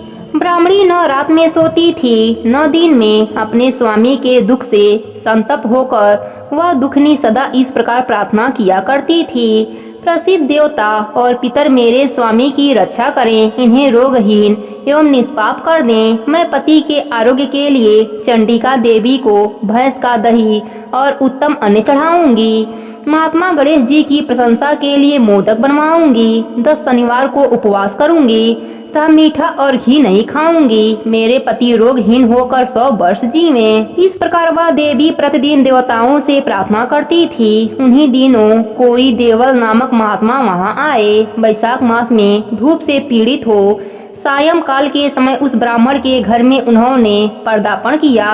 ब्राह्मणी ने महात्मा के चरण धोकर उस जल को मस्तक पर चढ़ाया और धूप से कष्ट पाए हुए महात्मा को पीने के लिए शरबत दिया। प्रातः काल सूर्य उदय होने पर मुनि जैसे आए थे वैसे चले गए। तदंतर थोड़े ही समय में उस ब्राह्मणी को सन्निपात हो गया। ब्राह्मणी सोंठ, मिर्च और पीपल लेकर जब उसके मुंह में डालने लगी तब उसने पत्नी की अंगुली काट ली। उसके दोनों दांत सहसा सट गए और ब्राह्मणी की अंगुली का वह कोमल खंड उसके मुंह में ही रह गया। अंगुली काटकर उस बेश्या का ही चिंतन करता हुआ वह ब्राह्मण मर गया। तब उसकी पत्नी कांतिमयी ने कंगन बेचकर बहुत सा ईंधन खरीदा और चिता बनाकर वह साध्वी पति के साथ उसमें जा बैठी। उसने पति के रोगी शरीर का गाढ़ आलिंगन करके उसके साथ अपने आप को भी चिता में जला दिया। शरीर त्याग कर वह सासा भगवान विष्णु के धाम में चली गई। उसने वैशाख मास में जो देवल मुनि को शरबत पिलाया और उसके चड़ोदत्त को सिर पर चढ़ाया था उससे उसको योनिगम परम पद की प्राप्ति हुई। तुमने अंतकाल में बेश्या का चिंतन करते हुए शरीर त्याग किया था, इसलिए इस घोर व्यास के शरीर में आए हो और हिंसा से आसक्त हो, सबको उद्वेग में डाल सकते हो। तुमने वैशाख मास में मुनि को शरबत देने के लिए ब्राह्मणी को अनुमति दी थी। उसी पुण्य से आज व्याध होने पर भी तुम्हें सब सुखों के एकमात्र साधन धर्म विषयक प्रश्न पूछने के लिए उत्तम बुद्धि प्राप्त हुई है। तुमने जो सब पापों को हरने वाले मुनि के चड़ोदक को सिर पर धारण किया था उसी का यह फल है कि वन में तुम्हें मेरा संग मिला है। प्रेम से बोले विष्णु भगवान की जय हो। व्याध ने पूछा, ब्राह्मण, आपने पहले कहा था कि भगवान विष्णु की प्रीति के लिए कल्याणकारी भगवत धर्मों का और उनमें भी वैशाख मास में कर्तव्य रूप से बताए हुए नियमों का विशेष रूप से पालन करना चाहिए। वे भगवान विष्णु कैसे हैं, उनका क्या लक्षण है, उनकी सत्ता में क्या प्रमाण है तथा वे सर्वव्यापी भगवान किनके द्वारा जानने योग्य हैं। वैष्णव धर्म कैसे हैं और किससे भगवान श्री हरि प्रसन्न होते हैं। महामते, मैं आपका कीकर हूँ, मुझे यह सब बात बताइए। व्यास के इस प्रकार पूछने पर शंखन ने रोग शोक से रहित संपूर्ण जगत के स्वामी भगवान नारायण को प्रणाम करके कहा, व्यास, भगवान विष्णु का स्वरूप कैसा है यह सुनो। भगवान समस्त शक्तियों के आश्रय, संपूर्ण गुणों की निधि तथा सबके ईश्वर बताए गए हैं। वे निगुण, निष्फल तथा अनन्य हैं। सतचित और आनंद यही उनका स्वरूप है। यहाँ जो अखिल चराचर जगत है अपने अधीश्वर और आश्रय के साथ नियत रूप से जिसके बस में स्थित है, जिससे उसकी उत्पत्ति, पालन, संहार, पुनर्वृत्ति तथा नियम आदि होते हैं, प्रकाश, बंधन, मोक्ष और जीविका, इन सब की प्रवृत्ति जहाँ से होती है वे ही ब्रह्म नाम से प्रसिद्ध भगवान विष्णु हैं। वे ही विद्वानों के समान सर्वव्यापी परमेश्वर हैं। ज्ञानी पुरुषों ने उन्हीं को साक्षात पर ब्रह्मा कहा है। वेद, शास्त्र, स्मृति, पुराण, इतिहास, पांचरात्र और महाभारत सब विष्णु स्वरूप है, विष्णु के ही प्रतिपालक हैं। इन्हीं के द्वारा महाविष्णु जानने योग्य हैं। वेद सनातन देव भगवान नारायण को कोई इंद्रियों से, अनुमान से और तर्क से भी नहीं जान सकता है। उन्हीं के दिव्य जन्म, कर्म तथा गुणों को अपनी बुद्धि के अनुसार जानकर उनके अधीन रहने वाले जीव समूह सदा मुक्त होते हैं। यह संपूर्ण जगत प्राण से उत्पन्न हुआ है, प्राण स्वरूप है, प्राण रूपी सूत्र में पिरोया हुआ है तथा प्राण से ही चेष्टा करता है। सबका आधारभूत यह शुद्धात्मा प्राण ही है, ऐसा विद्वान पुरुष कहते हैं। व्याध ने पूछा, ब्राह्मण, जीवों में यह सूक्ष्म आत्मा प्राण सबसे श्रेष्ठ किस प्रकार है। शंख ने कहा, व्याध, पूर्व काल में सनातन देव भगवान नारायण ने ब्रह्मा आदि देवताओं की सृष्टि करके कहा, देवताओं, मैं तुम्हारे सम्राट के पद पर ब्रह्मा जी की स्थापना करता हूँ। यही तुम सबके स्वामी हैं। अब तुम लोगों में जो सबसे अधिक शक्तिशाली हो उसे तुम स्वयं ही युवराज के पद पर प्रतिष्ठित करो। भगवान के इस प्रकार कहने पर इंद्र आज सब देवता आपस में विवाद करते हुए कहने लगे, मैं युवराज होऊंगा, मैं युवराज होऊंगा। किसी ने सूर्य को श्रेष्ठ बताया, किसी ने इंद्र को। किन्हीं की दृष्टि में कामदेव ही सबसे श्रेष्ठ थे। कुछ लोग मौन ही खड़े रहे। आपस में कोई निर्णय होता न देखकर वे भगवान नारायण के पास पूछने के लिए गए और प्रणाम करके हाथ जोड़कर बोले, महाविष्णु, हम सबने अच्छी तरह विचार कर लिया, किंतु हम में श्रेष्ठ कौन है यह हम अभी तक किसी प्रकार निश्चय न कर सके। अब आप ही निर्णय कीजिए। तब भगवान विष्णु ने हंसते हुए कहा, इस विराट ब्रह्मा रूपी शरीर से जिसने निकल जाने पर यह गिर जाएगा और जिसके प्रवेश करने पर पुनः उठकर खड़ा हो जाएगा, वही देवता सबसे श्रेष्ठ है। भगवान के ऐसा कहने पर सब देवताओं ने कहा, अच्छा ऐसा ही हो। तब सबसे पहले देवेश्वर जयंत विराट शरीर के पैर से बाहर निकाला। उसके निकलने से उस शरीर को लोग पंगु कहने लगे, परंतु शरीर न गिर सका। यद्यपि वह चल नहीं पाता था तो भी सुनता, पीता, बोलता, सूंघता और देखता हुआ पूर्वत स्थिर रहा। तत्पश्चात गुरुदेश के 10 प्रजापति निकलकर अलग हो गए। तब लोगों ने उसे नपुंसक कहा, किंतु उस समय भी वह शरीर न गिर सका। उसके बाद विराट शरीर के हाथ से सब देवताओं के राजा इंद्र बाहर निकले। उस समय भी शरीर पात नहीं हुआ। विराट पुरुषों को सब लोग लूला कहने लगे। इसी प्रकार नेत्रों से सूर्य निकले। तब लोगों ने उसे अंधा और काना कहा। उस समय भी शरीर का पतन नहीं हुआ। तदंतर नासिका से अश्विनी कुमार निकले, किंतु शरीर नहीं गिर सका। केवल इतना ही कहा जाने लगा कि यह सूंघ नहीं सकता। कान से देवियां निकली। उस समय लोग उसे बधिर कहने लगे, परंतु उसकी मृत्यु नहीं हुई। तत्पश्चात जीवा से वरुण देव निकले। तब लोगों ने यही कहा कि यह पुरुष रस का अनुभव नहीं कर सकता, किंतु देहपात नहीं हुआ। तदंतर वाक इंद्रियों से उसके स्वामी अग्निदेव निकले। उस समय उसे गूंगा कहा गया, किंतु शरीर नहीं गिरा। फिर अंतःकरण से बोध स्वरूप रुद्र देवता अलग हो गए। उस दशा में लोगों ने उसे जड़ कहा, किंतु शरीर पात नहीं हुआ। सबके अंत में उस शरीर से प्राण निकला। तब लोगों ने उसे मरा हुआ बतलाया। इससे देवताओं के मन में बड़ा विस्मय हुआ। वे बोले, हम लोगों में से जो भी इस शरीर में प्रवेश करके इसे पूर्वत उठा देगा, जीवित कर देगा, वही युवराज होगा। ऐसी प्रतिज्ञा करके सब क्रमशः उस शरीर में प्रवेश करने लगे। जयंत ने पैरों में प्रवेश किया, किंतु वह शरीर नहीं उठा। प्रजापति दक्ष ने गो इंद्रियों में प्रवेश किया, फिर भी शरीर नहीं उठा। इंद्र ने हाथ में, सूर्य ने नेत्रों में, दिशाओं ने कान में, वरुण ने जीवा में, अश्विनी कुमार ने नासिका में, अग्नि ने वाक इंद्रिय में तथा रुद्र ने अंतःकरण में प्रवेश किया, किंतु वह शरीर नहीं उठा। सबके अंत में प्राण ने प्रवेश किया। तब वह शरीर उठकर खड़ा हो गया। तब देवताओं ने प्राण को ही सब देवताओं में श्रेष्ठ निश्चय किया। बल, ज्ञान, धैर्य, वैराग्य और जीवन शक्ति में प्राण को ही सर्वाधिक मानकर देवताओं ने उसी को युवराज पद पर अभिषेक किया। इस उत्कृष्ट स्थिति के कारण प्राण को उक्त कहा गया है। अतः समस्त चराचर जगत प्राण आत्मा है। जगदीश्वर प्राण अपने पूर्व एवं बलशाली अंशों द्वारा सर्वत्र संपूर्ण है। प्राणहीन जगत का अस्तित्व नहीं है। प्राणहीन कोई भी वस्तु वृद्धि को नहीं प्राप्त होता।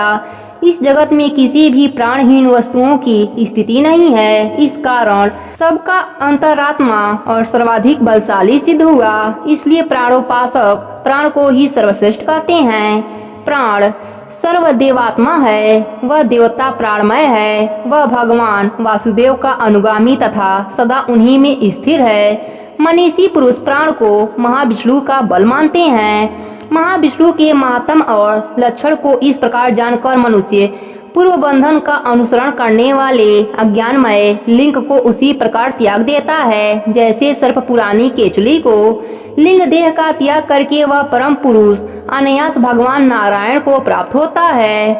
शंख मुनि की कही हुई यह बात सुनकर व्यास ने पुनः पूछा, ब्राह्मण, यह प्राण जब इतना महान, प्रभावशाली और इस संपूर्ण जगत का गुरु एवं ईश्वर है, तब लोक में इसकी महिमा क्यों नहीं प्रसिद्ध हुई? शंख ने कहा, पहले की बात है, प्राण अश्वमेघ यज्ञों द्वारा अनामय भगवान नारायण का यजन करने के लिए गंगा के तट पर प्रशंसा पूर्वक गया। अनेक मुनिगणों के साथ उसने फलों के द्वारा पृथ्वी का शोधन किया। उस समय वहाँ समाधि में स्थिर हुए महात्मा कण्व बीबी की मिट्टी में छिपे हुए बैठे थे। हल जोतने पर बाबी गिर जाने से वे बाहर निकल आए और क्रोध पूर्वक देखकर सामने खड़े हुए महाप्रभु प्राण को श्राप देते हुए बोले, देवेश्वर, आज से लेकर आपकी महिमा तीनों लोकों में विशेषतः भूलोक में प्रसिद्ध न होगी। हाँ, आपके अवतार तीनों लोकों में विख्यात होंगे। ब्याल, तभी से संसार में महाप्रभु प्राण की महिमा प्रसिद्ध नहीं हुई। भूलोक में तो उसकी ख्याति विशेष रूप से नहीं। व्यास ने पूछा, महामते, भगवान विष्णु के रचे हुए करोड़ों एवं सहस्त्रों सनातन जीव नाना मार्ग पर चलते और भिन्न भिन्न कर्म करने वाले क्यों दिखाई देते हैं? इन सब का एक सा स्वभाव क्यों नहीं है? यह सब विस्तार पूर्वक बतलाइए। शंख ने कहा, रजोगुण, तमोगुण और सत्वगुण के भेद से 3 प्रकार के जीव समूह होते हैं। उनमें राजस स्वभाव वाले जीव राजस कर्म, तमोगुणी जीव तामस कर्म तथा सात्विक स्वभाव वाले जीव सात्विक कर्म करते हैं। कभी कभी संसार में इनके गुणों में विषमता भी होती है। उसी से वह ऊंच और नीच कर्म करते हुए तनुफल के भागी होते हैं। कभी सुख, कभी दुख और कभी दानों को ही ये मनुष्य गुणों की विषमता से प्राप्त करते हैं। प्रकृति में स्थिर होने पर जीव इन तीनों गुणों से बंधते हैं। गुण और कर्मों के अनुसार उनके कर्मों का भिन्न भिन्न फल होता है। ये जीव फिर गुणों के अनुसार ही प्रकृति को प्राप्त होते हैं। प्रकृति में स्थिर हुए प्राकृतिक प्राणी गुण और कर्म से व्याप्त होकर प्राकृतिक गति को प्राप्त होते हैं। तमोगुणी जीव तामसी वृत्ति से ही जीवन निर्वाह करते और सदा महान दुखों में डूबे रहते हैं। उनमें दया नहीं होती, वे बड़े क्रूर होते हैं और लोक में सदा द्वेष से ही उनका जीवन चलता है। राक्षस और पिशाच आदि तमोगुणी जीव हैं जो तामसी गति को प्राप्त होते हैं। राजसी लोगों की बुद्धि मिश्रित होती है। वे पुण्य तथा पाप दोनों करते हैं। पुण्य से स्वर्ग पाते और पाप से यातना भोगते हैं। इसी कारण ये मंदभाग्य पुरुष बार बार इन संसार में आते रहते हैं। जो सात्विक स्वभाव के मनुष्य हैं वे धर्मशील, दयालु, श्रद्धालु, दूसरों के दोष न देखने वाले तथा सात्विक वृत्ति से जीवन निर्वाह करने वाले होते हैं। इसलिए भिन्न भिन्न कर्म करने वाले जीवों के एक दूसरे से पृथक अनेक प्रकार के भाव हैं। उनके गुण और कर्म के अनुसार महाप्रभु विष्णु अपने स्वरूप की प्राप्ति करने के लिए उनसे कर्मों का अनुष्ठान करवाते हैं। भगवान विष्णु पूर्व काम है, उनमें विषमता और निरता आदि दोष नहीं है। वे समभाव से ही सृष्टि, पालन और संहार करते हैं। सब जीव अपने गुण से ही कर्म फल के भागी होते हैं। जैसे माली बगीचे में लगे हुए सब वृक्षों को समान रूप से सींचता है और एक ही कुआं के जल से सभी वृक्ष पलते हैं, तथापि वे पृथक पृथक स्वभाव को प्राप्त होते हैं। बगीचा लगाने वाले में किसी प्रकार विषमता और निर्लता का दोष नहीं होता। देवादिदेव भगवान विष्णु का एक निषेध ब्रह्मा जी के एक कल्प के समान माना गया है। ब्रह्म कल्प के अंत में देवादिदेव शिरोमणि भगवान विष्णु का उन्मेष होता है, अर्थात वे आंख खोलकर देखते हैं। जब तक निषेध रहता है तब तक प्रलय है। निषेध के अंत में भगवान अपने उदर में स्थित संपूर्ण लोकों की सृष्टि करने की इच्छा करते हैं। सृष्टि की इच्छा होने पर भगवान अपने उदर में स्थिर हुए अनेक प्रकार के जीव समूहों को देखते हैं। उनकी कुक्षी में रहते हुए भी संपूर्ण जीव उनके ध्यान में स्थिर होते हैं, अर्थात कौन जीव कहाँ किस रूप में है इसकी स्मृति भगवान को सदा बनी रहती है। भगवान विष्णु चतुर्व्यूह स्वरूप हैं। वे उन्मेष काल के प्रथम भाग में ही चतुर्व्यूह रूप में प्रकट हो व्यूहगामी वासुदेव स्वरूप में महात्माओं से किसी को सायुज्य साधन तत्व ज्ञान, किसी को सारूप्य, किसी को समीप्य और किसी को सालोक्य प्रदान करते हैं। फिर अनुरुद्ध मूर्ति के बस में स्थिर हुए संपूर्ण लोकों को वे देखते हैं। देखकर उन्हें प्रद्युम्न मूर्ति के बस में देते हैं और सृष्टि करने का संकल्प करते हैं। भगवान श्री हरि ने पूर्ण गुण वाले वासुदेव आदि 4 व्यूहों के द्वारा क्रमशः माया, जया, कीर्ति और शांति को स्वयं स्वीकार किया है। उनके संयुक्त चतुर्व्यूहात्मा महाविष्णु ने पूर्ण काम होकर भी भिन्न भिन्न कर्म और वासना वाले लोगों की सृष्टि की है। 19 काल का अंत होने पर भगवान विष्णु पुनः योग माया का आश्रय लेकर वियोगामी सगपड़ स्वरूप से इन चराचर जगत का संहार करते हैं। इस प्रकार महात्मा विष्णु का यह सब चिंतन करने योग्य है। इस प्रकार महात्मा विष्णु का यह सब चिंतन करने योग्य कार्य बतलाया गया, जो ब्रह्मा आदि योग से संपन्न पुरुषों के लिए भी अचित्य एवं दुर्भाव है। व्यास ने पूछा, मुनि, भागवत धर्म कौन कौन से हैं और किनके द्वारा भगवान विष्णु प्रसन्न होते हैं?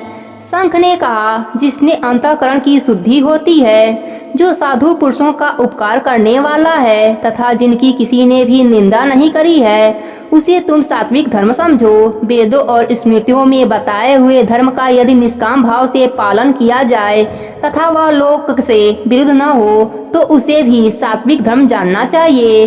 वर्ण और आश्रम विभाग के अनुसार जो चार प्रकार के धर्म हैं, वे सभी नित्य, नैमित्तिक और काम भेद से 3 प्रकार के माने गए हैं। वे सभी अपने अपने वर्ण और आश्रम के धर्म तथा भगवान विष्णु को समर्पित कर दिए जाते हैं, तब उन्हें सात्विक धर्म जानना चाहिए। वे सात्विक धर्म ही मंगलमय भागवत धर्म है। अन्याय देवताओं की प्रीति के लिए सकाम भाव से किए जाने वाले धर्म राजस माने गए हैं। यक्ष, राक्षस, पिशाच आदि के उद्देश्य से किए जाने वाले लोक निष्ठुर हिंसात्मक नंदनीय कर्मों को तामस धर्म कहा गया है। जो सत्व गुण में स्थिर हो भगवान विष्णु को प्रसन्न करने वाले शुभ कारक सात्विक धर्मों का सदा निष्काम भाव से अनुष्ठान करते हैं, वे विष्णु भक्त माने गए हैं। जिनका चित्त सदा भगवान विष्णु में लगा रहता है, जिनकी जीवा पर भगवान का नाम है और जिनके हृदय में भगवान के चरण विराजमान हैं, वे भागवत कहे गए हैं। जो सदा परायण, सबका उपकार करने वाले और सदैव ममता से रहित हैं, वे भागवत माने गए हैं। जिनका शास्त्र में, गुरु में और सत्कर्मों में विश्वास है तथा जो सदा भगवान विष्णु के भजन में लगे रहते हैं, उन्हें भागवत कहा गया है। उन भागवत महात्माओं को धर्म नित्य मान्य है जो भगवान विष्णु को प्रिय हैं तथा वेदों और स्मृतियों में जिनका प्रतिपादन किया गया है, वे ही सनातन धर्म माने गए हैं। जिनका चित्त विषयों में आसक्त है, उनका सब देशों में घूमना, सब कर्मों को देखना और सब धर्मों को सुनना कुछ भी लाभकर नहीं है। साधु पुरुषों का मन साधु महात्माओं के दर्शन से पिघल जाता है। निष्काम पुरुषों द्वारा श्रद्धा पूर्वक जिसका सेवन किया जाता है तथा जो भगवान विष्णु को सदा ही प्रिय हैं, वे भागवत धर्म माना गया है। भगवान विष्णु ने क्षीर सागर में सबके हित की कामना से भगवती लक्ष्मी जी को दही से निकाले हुए मक्खन की भांति सब शास्त्रों के सारभूत वैशाख धर्म का उपदेश किया है। जो दग्ध रहित होकर वैशाख मास के व्रत का अनुष्ठान करता है, वह सब पापों से रहित हो सूर्यमंडल को भेद कर भगवान विष्णु के योगी दुर्लभ परम धाम को जाता है। इस प्रकार द्विश्रेष्ठ संघ के द्वारा भगवान विष्णु के प्रिय वैशाख मास के धर्मों का वर्णन होते समय वह 5 शाखाओं वाला वट वृक्ष तुरंत ही भूमि पर गिर पड़ा। उसके खोखले में एक विकराल अजगर रहता था। वह भी पाप योनि में शरीर को त्याग कर तत्काल दिव्य स्वरूप को मस्तक झुकाए संघ के सामने हाथ जोड़कर खड़ा हो गया। प्रेम से बोलिए विष्णु भगवान की जय हो। श्रुतदेव कहते हैं, तदंतर व्याध सहित शंख मुनि ने विस्मित होकर पूछा, तुम कौन हो और तुम्हें यह दशा कैसे प्राप्त हुई? सर्प ने कहा, पूर्व जन्म में मैं प्रयाग का एक ब्राह्मण था। मेरे पिता का नाम कुशित मुनि और मेरा नाम रोचन था। मैं धनाढ्य अनेक पुत्रों का पिता और सदैव अभिमान से दूषित था। बैठे बैठे बहुत बकवास किया करता था। बैठना, सोना, नींद लेना, मैथुन करना, जुआ खेलना, लोगों की बातें करना और सूद लेना, यही मेरे व्यापार थे। मैं लोक निंदा से डरकर नाम मात्र के शुभ कर्म करता था, सो भी दग्ध के साथ उन कर्मों में मेरी श्रद्धा नहीं थी। इस प्रकार मुझ दुष्ट और दुर्बुद्धि के कितने ही वर्ष बीत गए। तदंतर इसी वैशाख मास में जलनय नामक ब्राह्मण प्रयाग क्षेत्र में निवास करने वाले पुरात्मा द्विजों को वैशाख मास के धर्म सुनाते लगे। स्त्री पुरुष, क्षत्रिय, वैश्य और शूद्र शास्त्रों श्रोता प्रातः काल स्नान करके अविनाशी भगवान विष्णु की पूजा के पश्चात प्रतिदिन जयंत की कही हुई कथा सुनते थे। वे सभी पवित्र एवं मौन होकर उस भगवत कथा में अरुक्त रहते थे। एक दिन मैं भी कौतूहल भर देखने की इच्छा से श्रोताओं की उस मंडली में जा बैठा। मेरे मस्तक पर पगड़ी बंधी थी, इसलिए मैंने नतमस्तक नहीं किया और संसारी वार्तालाप में अनुक्त हो कथा में विघ्न डालने लगा। कभी मैं कपड़े फैलाता, कभी किसी की निंदा करता और कभी जोर से हंस पड़ता। जब तक कथा समाप्त हुई तब तक मैंने इसी प्रकार समय बिताया। तत्पश्चात दूसरे दिन सन्निपात रोग से मेरी मृत्यु हो गई।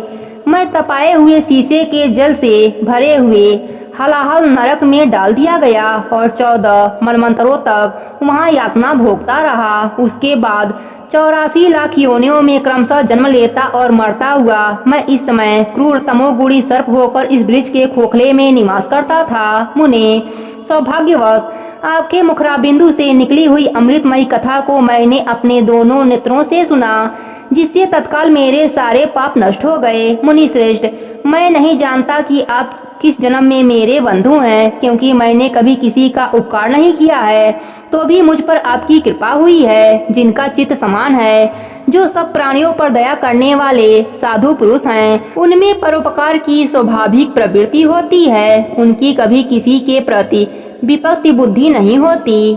आज आप मुझ पर कृपा कीजिए, जिससे मेरी बुद्धि धर्म में लगे। देवाधिदेव भगवान विष्णु की मुझे कभी स्मृति न हो और साधु चरित्र वाले महापुरुषों का सदा ही संग प्राप्त हो। जो लोग मद से अंधे हो रहे हों, उनके लिए एकमात्र दरिद्रता ही उत्तम अंजन है। इस प्रकार नाना भांति से स्तुति करके रोचन ने बार बार शंख को प्रणाम किया और हाथ जोड़कर चुपचाप उनके आगे खड़ा हो गया। तब शंख ने कहा, ब्राह्मण, तुमने वैशाख मास और भगवान विष्णु का महात्म्य सुना है। इससे उसी क्षण तुम्हारा सारा बंधन नष्ट हो गया। द्विश्रेष्ठ, परिहास, भय, क्रोध, द्वेष, कामना अथवा स्नेह से भी एक बार भगवान विष्णु के पापहारी नाम का उच्चारण करके बड़े भारी पापी भी रोग शोक रहित वैकुंठ धाम में चले जाते हैं। फिर जो श्रद्धा से युक्त हो, क्रोध और इंद्रियों को जीतकर सबके प्रति दया भाव रखते हुए भगवान की कथा सुनते हैं, वे उनके लोक में जाते हैं। इस विषय में तो कहना ही क्या है। कितने ही मनुष्य केवल भक्ति के बल से एकमात्र भगवान की कथा वार्ता में तत्पर हो, अन्य सब धर्मों का त्याग कर देने पर भगवान विष्णु के परम पद को पा लेते हैं। भक्ति से अथवा द्वेष आदि से भी जो कोई भगवान की भक्ति करते हैं, वे भी प्राण हारणी पूतना की भांति परम पद को प्राप्त होते हैं। सदा महात्मा पुरुषों का संग और उन्हीं के विषय में वार्तालाप करना चाहिए। रचना शिथिल होने पर भी जिसके प्रत्येक श्लोक में भगवान के संयुक्त सूचन नाम है, वही वाणी जन समुदाय की पाप राशि का नाश करने वाली होती है, क्योंकि साधु पुरुष उसी को सुनते, गाते और गाते हैं। जो भगवान किसी से कष्ट साध्य सेवा नहीं चाहते, आसन आदि विशेष उपकरणों की इच्छा नहीं रखते तथा सुंदर रूप और जवानी नहीं चाहते, अपितु एक बार भी स्मरण कर लेने पर अपनी परम प्रकाशमय वैकुंठ धाम दे डालते हैं, उन दयालु भगवान को छोड़कर मनुष्य किसी की शरण में क्यों जाए।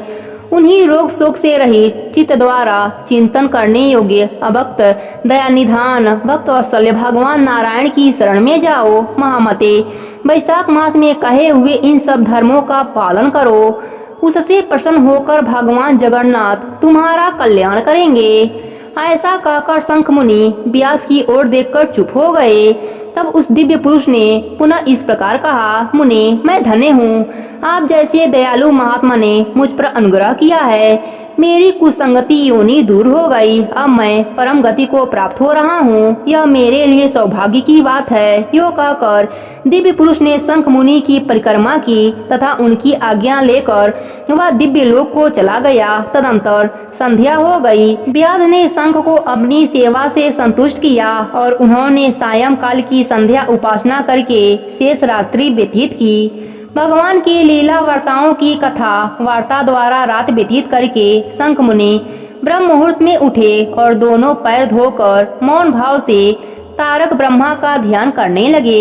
तत्पश्चात शौच आदि क्रिया से निवृत्त होकर वैशाख मास में सूर्य उदय से पहले स्नान किया और संध्या तर्पण आदि सब कर्म समाप्त करके उन्होंने हर्षयुक्त हृदय से व्यास को बुलाया। बुलाकर उसे राम इस 2 अक्षर वाले नाम का उपदेश दिया, जो वेद से भी अधिक शुभकारक है। उपदेश देकर इस प्रकार कहा, भगवान विष्णु का एक एक नाम भी संपूर्ण वेदों में अधिक महत्वशाली माना गया है। ऐसे अनन्य नामों से अधिक है भगवान विष्णु का सहस्त्र नाम। उस सहस्त्र नाम के समान राम नाम माना गया है। इसलिए व्याध, तुम निरंतर राम नाम का माला करो और मृत्यु उपरांत मेरे बताए हुए धर्मों का तुम निरंतर राम नाम का जप करो और मृत्यु उपरांत मेरे बताए हुए धर्मों का पालन करते रहो। इस धर्म के प्रभाव से तुम्हारा वाल्मीकि से दूसरा जन्म होगा और तुम इस पृथ्वी पर वाल्मीकि ऋषि के नाम से प्रसिद्ध हो जाओगे। व्याध को ऐसा आदेश दे मुनिवर शंख ने दक्षिण दिशा को प्रस्थान किया। व्याध ने भी शंख मुनि की परिक्रमा करके बार बार उनके चरणों में प्रणाम किया और जब तक वे दिखाई दिए तब तक उन्हीं की ओर देखता रहा। फिर उसने अति योग्य वैशारोक्त धर्म का पालन किया। जंगली कौद, कटहल, जामुन और आम आदि के फलों से राह चलने वाले थके मादे पथिकों को वह भोजन कराता था। जूता, चंदन, छाता, पंखा आदि के द्वारा तथा बालू के बिछावन और छाया आदि की व्यवस्था से पसीने का निवारण करता था। प्रातः काल स्नान करके दिन रात राम नाम का जप करता था। इस प्रकार धर्म अनुष्ठान करके वह दूसरे जन्म में वाल्मीकि का पुत्र हुआ। उस समय वह महायशस्वी वाल्मीकि के नाम से विख्यात हुआ। उन्हीं वाल्मीकि जी ने अपनी मनोहर प्रबंध रचना द्वारा संसार में दिव्य राम कथा को प्रकाशित किया, जो समस्त कर्म बंधनों का उच्छेद करने वाली है। मिथिलापति, देखो वैशाख का महात्म्य कैसा ऐश्वर्य प्रदान करने वाला है, जिससे एक व्याध भी परम दुर्लभ ऋषि भाव को प्राप्त हो गया। यह रोमांचकारी उपाख्यान सब पापों का नाश करने वाला है। जो इसे सुनता और सुनाता है वह पुनः माता के स्तन का दूध पीने वाला नहीं होता। प्रेम से बोली विष्णु भगवान की जय हो। मिथिलापति ने पूछा, ब्राह्मण, इस वैशाख मास में कौन कौन सी तिथियां पुण्यदायिनी हैं? श्रुतदेव जी बोले, सूर्य के मेष राशि पर स्थित होने पर वैशाख मास में 30 तिथियां पुण्यदायिनी मानी गई हैं। एकादशी में किया हुआ पुण्य कोटि गुना होता है। उसमें स्नान, दान, तपस्या, होम, देव पूजा, पुण्य कर्म एवं कथा का श्रवण किया जाए तो वह तत्काल मुक्ति देने वाला है। जो रोग आदि से ग्रस्त और दरिद्रता से पीड़ित हो वह मनुष्य इस पुण्यमयी कथा को सुनकर कृत होता है। वैशाख मास मन से सेवन करने योग्य है, क्योंकि वह सब उत्तम गुणों से युक्त है। दरिद्र, धनाढ़, पंगु, अंधा, नपुंसक, विधवा, साधारण स्त्री, पुरुष, बालक, युवा, वृद्ध तथा रोग से पीड़ित मनुष्य ही क्यों न हो, वैशाख मास का धर्म सबके लिए अत्यंत सुख साध्य है। परम पुण्यमयी वैशाख मास में जब सूर्य मेष राशि में स्थित हो तब पाप नाशनी अमावस्या कोटि गया के समान फल देने वाली होती है। राजन, जब पृथ्वी पर राशि सरवणिका का शासन था उस समय 30वें कलयुग के अंत में सभी धर्मों का लोप हो चुका था। उसी समय अनंत देश में धर्मवर्ण नाम के विख्यात एक ब्राह्मण थे। मुनिवर धर्मवर्ण ने उस कलयुग में ही किसी समय महात्मा मुनियों के सत्रयाग में सम्मिलित होने के लिए पुष्कर क्षेत्र की यात्रा की। वहाँ कुछ व्रतधारी महर्षियों ने कलयुग की प्रशंसा करते हुए इस प्रकार कहा था, सतयुग में भगवान विष्णु को संतुष्ट करने वाला जो पुण्य 1 वर्ष में साध्य है वही त्रेता में 1 मास में और द्वापर में 15 दिनों में साध्य होता है। परंतु कलयुग में भगवान विष्णु का स्मरण कर लेने से ही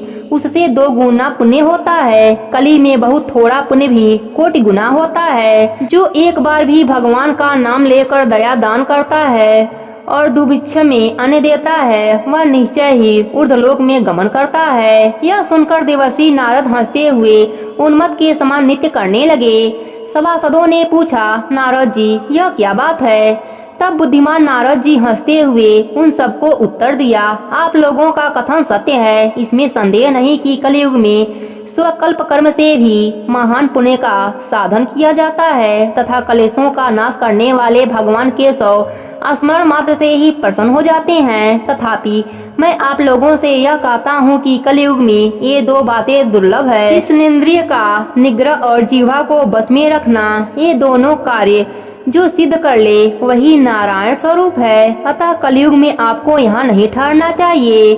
नारद जी की बात सुनकर उत्तम व्रत का पालन करने वाले महर्षि सासा यज्ञ को समाप्त करके सुखपूर्वक चले गए। धर्मवर ने भी यह बात सुनकर भूलोक को त्याग देने का विचार किया। उन्होंने ब्रह्मचर्य व्रत धारण करके दंड और कमंडलू हाथ में लिया और जटा वल्लधारी होकर वे कलयुग के अनाचारी पुरुषों को देखने के लिए घर छोड़कर चल दिए।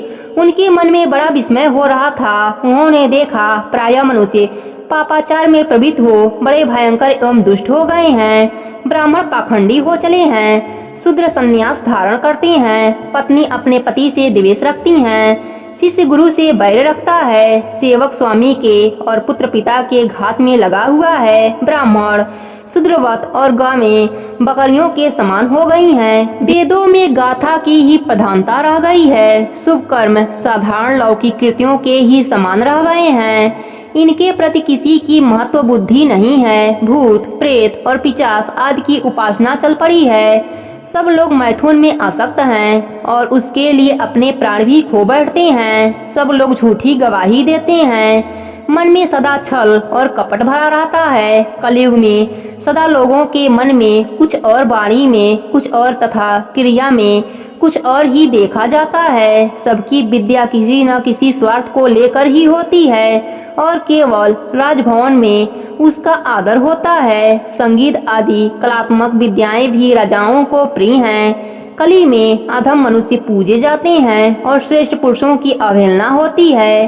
कली में वेदों के विद्वान ब्राह्मण दरिद्र होते हैं। लोगों में प्रायः भगवान की भक्ति नहीं होती। पूरे क्षेत्र में पाखंड अधिक बढ़ गया है। शूद्र लोग जटाधारी तपस्वी बनकर धर्म की व्याख्या करते हैं। सभी मनुष्य अल्पायु, दयाहीन और शठ होते हैं। कली में प्रायः सभी धर्म के व्याख्याता बन जाते हैं और दूसरों से कुछ लेने में ही उत्सव मनाते हैं। अपनी पूजा करना चाहते हैं और व्यर्थ ही दूसरों की निंदा करते हैं। अपने घर आने पर सभी अपने स्वामी के दोषों की चर्चा में तत्पर रहते हैं। कली में लोग साधुओं को नहीं जानते, पापियों को ही बहुत आदर देते हैं। दुराग्रही लोग इतने दुराग्रही होते हैं कि साधु पुरुषों के एक दोष का भी ढिढोरा पीटते हैं और पापात्माओं के दोष समूहों को भी गुण बताते हैं। कली में गुणहीन मनुष्य दूसरों के गुण न देखकर उनके दोष ही ग्रहण करते हैं। जैसे पानी में रहने वाली जोक प्राणियों के रक्त पीती हैं, जल नहीं पीती,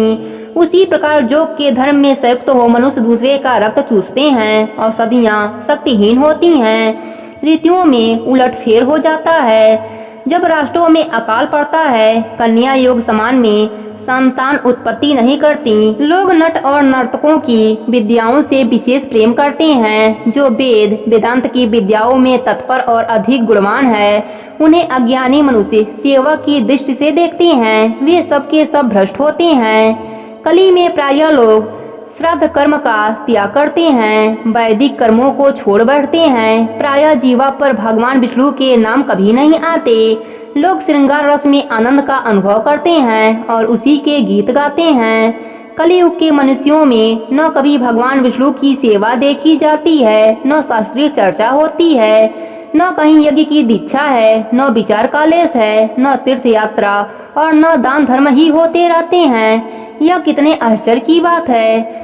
उन सबको देखकर धर्मवर को बड़ा भय लगा। पाप से कुल की हानि होती देख अत्यंत आश्चर्य से चकित हो वे दूसरे द्वीप में चले गए। सब द्वीपों और लोकों में विचरते हुए बुद्धिमान धर्मवर किसी समय कौस्तुभवश तीर्थलोक में गए। वह उन्होंने कर्म से कष्ट पाते हुए पितरों को बड़ी भयंकर दशा में देखा। वे दौड़ते रोते और गिरते पड़ते थे। उन्होंने अपने पितरों को भी नीचे अंधकूप में पड़े हुए देखा। उनको देखकर आश्चर्यचकित हो दयालु धर्मवर ने पूछा, आप लोग कौन हैं? किस दुष्कर कर्म के प्रभाव से इस अंधकूप में पड़े हैं? पितरों ने कहा, हम श्रीवत्स गोत्र वाले हैं। पृथ्वी पर हमारी कोई संतान नहीं रह गई है, अतः हम श्राद्ध और पिंड से वंचित हैं। इसलिए यहाँ हमें नरक का कष्ट भोगना पड़ता है। संतानहीन दुरात्माओं का अंधकूप में पतन होता है। हमारे वंश में एक ही महायशस्वी पुरुष है जो धर्मवर के नाम से विख्यात है, किंतु वह विरक्त होकर अकेला घूमता फिरता है। उसने गृहस्थ धर्म को नहीं स्वीकार किया। वह एक ही तंतु हमारे कुल में अभिनिष्ट है। उसकी भी आयु क्षीण हो जाने पर हम लोग घोर अंधकूप में गिर पड़ेंगे। जहाँ से फिर निकलना कठिन होगा।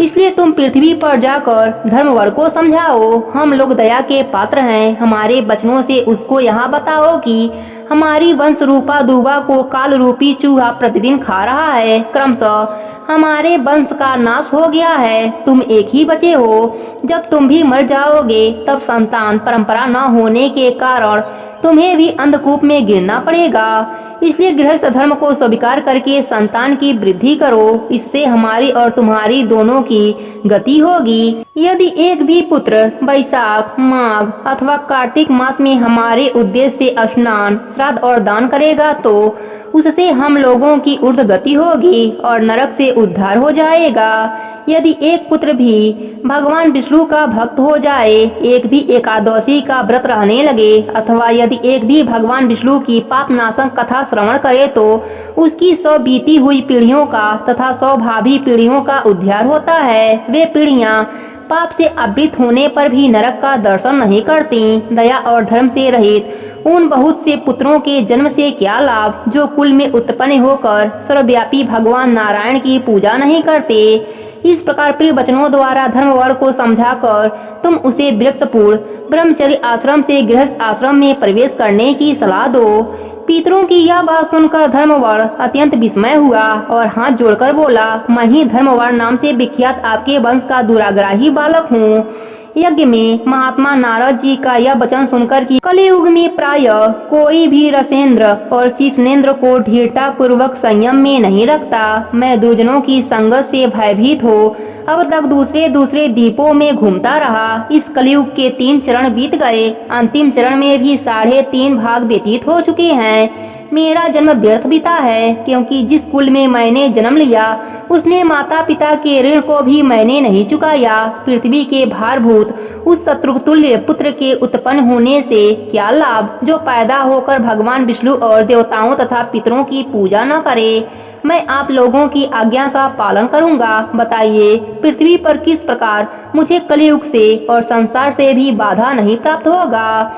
धर्मवर की बात सुनकर पितरों के मन को कुछ आश्वासन मिला। वे बोले, बेटा तुम गृहस्थ आश्रम स्वीकार करके संतान उत्पत्ति द्वारा हमारा उद्धार करो। जो भगवान विष्णु की कथा में अनुरक्त होते, निरंतर हरि का स्मरण करते और सदाचार के पालन में तत्पर रहते हैं, उन्हें कलियुग बाधा नहीं पहुंचाता। मानव जिसके घर में शालिग्राम शिला अथवा महाभारत की पुस्तक हो, उसे भी कलियुग बाधा नहीं दे सकता। जो वैशाख मास के धर्मों का पालन करता, माघ स्नान में तत्पर होता और कार्तिक में दीप देता है, उसे भी कली की बाधा नहीं प्राप्त होता। जो प्रतिदिन महात्मा भगवान विष्णु की पाप नाशक एवं मोक्षदायिनी दिव्य कथा सुनता है, जिसके घर में बलि वैष्णव देव होता है, शुभ कारणी तुलसी स्थित होती हैं तथा जिसके आंगन में उत्तम गौ रहती हैं, उसे भी कलियुग बाधा नहीं देता। अतः इस पापात्म युग में भी तुम्हें कोई भय नहीं है। बेटा शीघ्र पृथ्वी पर जाओ, इस समय वैशाख मास चल रहा है। यह सबका उपकार करने वाला मास है। सूर्य के मेष राशि में स्थिर होने पर 30 तिथियां पुण्यदायिनी मानी गई हैं। एक एक तिथि में किया हुआ पुण्य कोटि गुना अधिक होता है। उनमें जो वैशाख की अमावस्या तिथि है वह मनुष्यों को मोक्ष देने वाली है। देवताओं और पितरों को भी वह बहुत प्रिय है, शीघ्र ही मोक्ष की प्राप्ति करने वाली है। जो उस दिन पितरों के उद्देश्य से श्राद्ध करते हैं, जल से भरा हुआ घड़ा एवं पिंड देते हैं, उन्हें अक्षय फल की प्राप्ति होती है।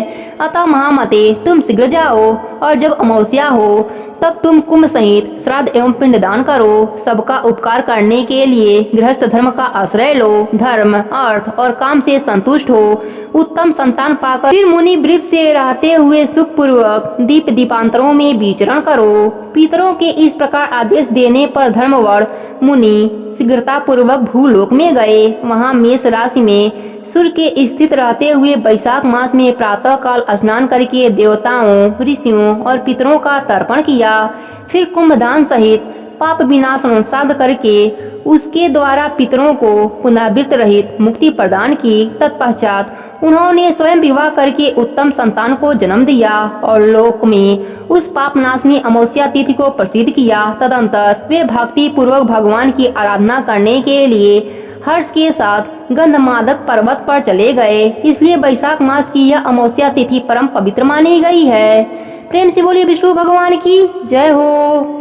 श्रुतदेव जी कहते हैं, जो मनुष्य अक्षय तृतीया को सूर्य उदय में प्रातः स्नान करते हैं और भगवान विष्णु की पूजा करके कथा सुनते हैं, वे मोक्ष के भागी होते हैं। जो उस दिन श्री मधुसूदन की प्रशंसा के लिए दान करते हैं, उनका वह पूर्ण कर्म भगवान की आज्ञा से अक्षय फल देता है। वैशाख मास की पवित्र तिथियों में शुक्ल पक्ष की द्वादशी समस्त पाप राशि का विनाश करने वाली है। शुक्ला द्वादशी को योग पात्र के लिए जो अन्न दिया जाता है, उसके लिए एक एक दाने में कोटि कोटि ब्राह्मण भोजन का पुण्य होता है। शुक्ल पक्ष की एकादशी तिथि में जो भगवान विष्णु की प्रशंसा के लिए जागरण करता है, वह जीवंत मुक्त होता है। जो वैशाख द्वादशी तिथि को तुलसी के कोमल दलों से भगवान विष्णु की पूजा करता है, वह समूचे कुल का उद्धार करके वैकुंठ लोक का अधिपति होता है। जो मनुष्य त्रयोदशी तिथि को दूध, दही, शक्कर, घी और शुद्ध मधु इन 5 द्रव्यों से भगवान विष्णु की प्रशंसा के लिए उनकी पूजा करता है तथा जो पंचामृत से भक्ति पूर्वक श्री हरि को स्नान कराता है, वह संपूर्ण कुल का उद्धार करके भगवान विष्णु के लोक में प्रतिष्ठित होता है। जो सायं काल में भगवान विष्णु की प्रशंसा के लिए शरबत देता है, वह अपने पुराने पाप को शीघ्र ही त्याग देता है। वैशाख शुक्ला द्वादशी में मनुष्य जो कुछ पुण्य करता है, वह अच्छे फल देने वाला होता है। प्राचीन काल में कश्मीर देश में देवव्रत नामक एक ब्राह्मण थे। उनके सुंदर रूप वाली एक कन्या थी, जो मालिनी के नाम से प्रसिद्ध थी। ब्राह्मण ने उस कन्या का विवाह सत्यशील नामक बुद्धिमान द्विज के साथ कर दिया। मालिनी कुमार्ग पर चलने वाली पुष्चिली होकर स्वच्छता पूर्वक इधर उधर रहने लगी। वह केवल आभूषण धारण करने के लिए पति का जीवन चाहती थी, उसकी हितैषणी नहीं थी। उसके घर में काम काज करने बहाने उपपति रहा करता था। सभी जाति के मनुष्य जार के रूप में उसके यहाँ ठहरते थे। वह कभी पति की आज्ञा का पालन करने में तत्पर नहीं हुई। इसी दोष से उसके सब अंगों में कीड़े पड़ गए, जो काल, अनक और यम की भांति उसकी हड्डियों को छेद डालते थे। उन कीड़ों से उसकी नाक, जीवा और कानों का उच्छेद हो गया। स्तन तथा उंगलियां गल गईं, उनमें पंगुला भी आ गई। इन सब क्लेशों से मृत्यु को प्राप्त होकर वह नरक की यातनाएं भोगने लगी। 1,50,000 वर्षों तक। तब वह तांबे के भार में रख कर जलाई गई। 100 बार उसे कुत्ते की योनि में जन्म लेना पड़ा। तत्पश्चात सौबीर देश में बंधवंधु नामक ब्राह्मण के घर में वह अनेक दुखों से घिरी हुई कुतिया हुई। उस समय भी उसके कान, नाक, पूंछ और पैर कटे हुए थे। उसके सिर में कीड़े पड़ गए थे और योनि में भी कीड़े भरे रहते थे। राजन, इस प्रकार 30 वर्ष बीत गए। एक दिन वैशाख के शुक्ल पक्ष की द्वादशी तिथि को बंधु का पुत्र नदी में स्नान करके पवित्र हो भीगे वस्त्र से घर आया। उसने तुलसी की बेदी के पास जाकर अपने पैर धोए। दयोग से वह कुतिया बेदी के नीचे सोई हुई थी। सूर्योदय से पहले का समय था। ब्राह्मण कुमार के चढ़ोदक से वह नहा गई और तत्काल उसके सारे पाप नष्ट हो गए। फिर तो उसी क्षण उसे अपने पूर्व जन्मों का स्मरण हो आया। पहले के कर्मों की याद आने से वह कुतिया तपस्वी के पास जाकर दीनता पूर्वक पुकारने लगी, हे मुनि, आप हमारी रक्षा करें। उसने पदबंधु मुनि के पुत्र से अपने पूर्व जन्म के दुराचार पूर्ण वृत्तांत सुनाए और यह भी कहा, ब्राह्मण, जो कोई भी दूसरी युक्ति पति के ऊपर वशीकरण का प्रयोग करती हैं, वह दुराचारिणी मेरी ही तरह तांबे के पात्र में पकाई जाती हैं।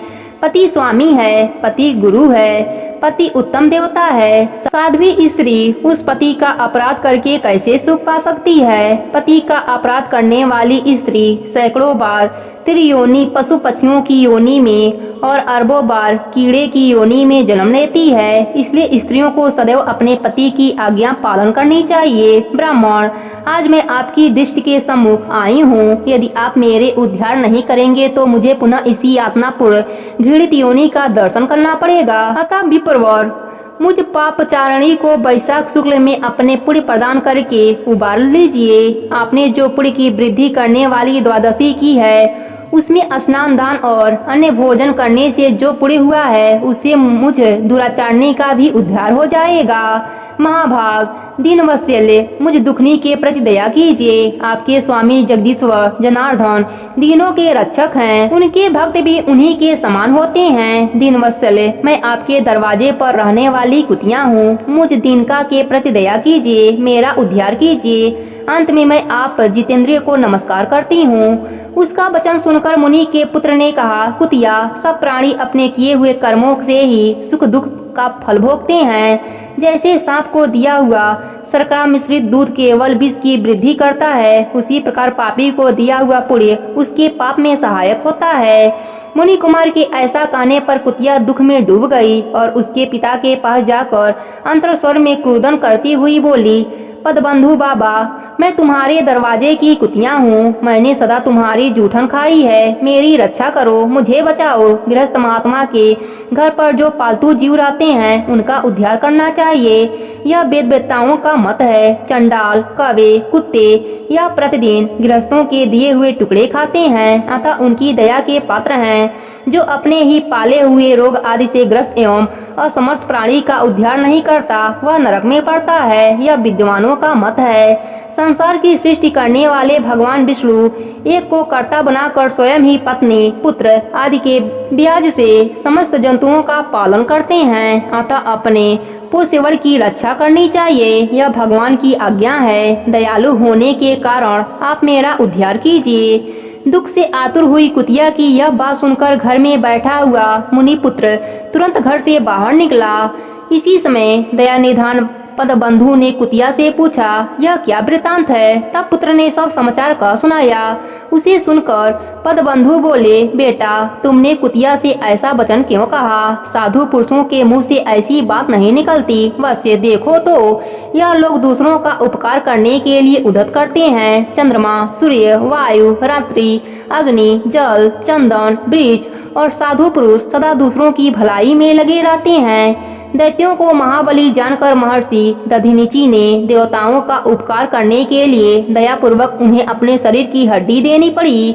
महाभाग, पूर्व काल में राजा शिवी ने कबूतर के प्राण बचाने के लिए भूखे बाज को अपने शरीर का मांस दे दिया था। पहले इस पृथ्वी पर जीमूतवाहन नामक राजा हो गए हैं। उन्होंने एक सर्प का प्राण बचाने के लिए महात्मा गरुड़ को अपनी जीवन समर्पित कर दिया था।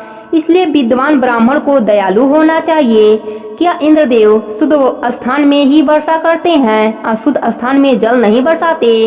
क्या चंद्रमा चंडालों के घर में प्रकाश नहीं करते? अतः बार बार प्रार्थना करने वाली इस कुतिया का मैं अपने पुण्यों से उद्धार करूंगा। इस प्रकार पुत्र की मान्यता का निवारण करके परम बुद्धिमान पदबंधु ने संकल्प किया, कुतिया, ले, मैंने द्वादशी का महापुण्य तुझे दे दिया। ब्राह्मण के इतना कहते ही कुतिया ने सहसा अपने प्राचीन शरीर का त्याग कर दिया और दिव्य देह धारण कर दिव्य वस्त्र आभूषणों से विभूषित हो दसों दिशाओं में प्रकाशित करती हुई ब्राह्मण की आज्ञा ले स्वर्गलोक को चली गई। वहाँ महान सुखों का उपभोग करके इस पृथ्वी पर भगवान नर नारायण के अंश से उर्वशी नाम से प्रकट हुई। प्रेम से बोलिए विष्णु भगवान की जय हो।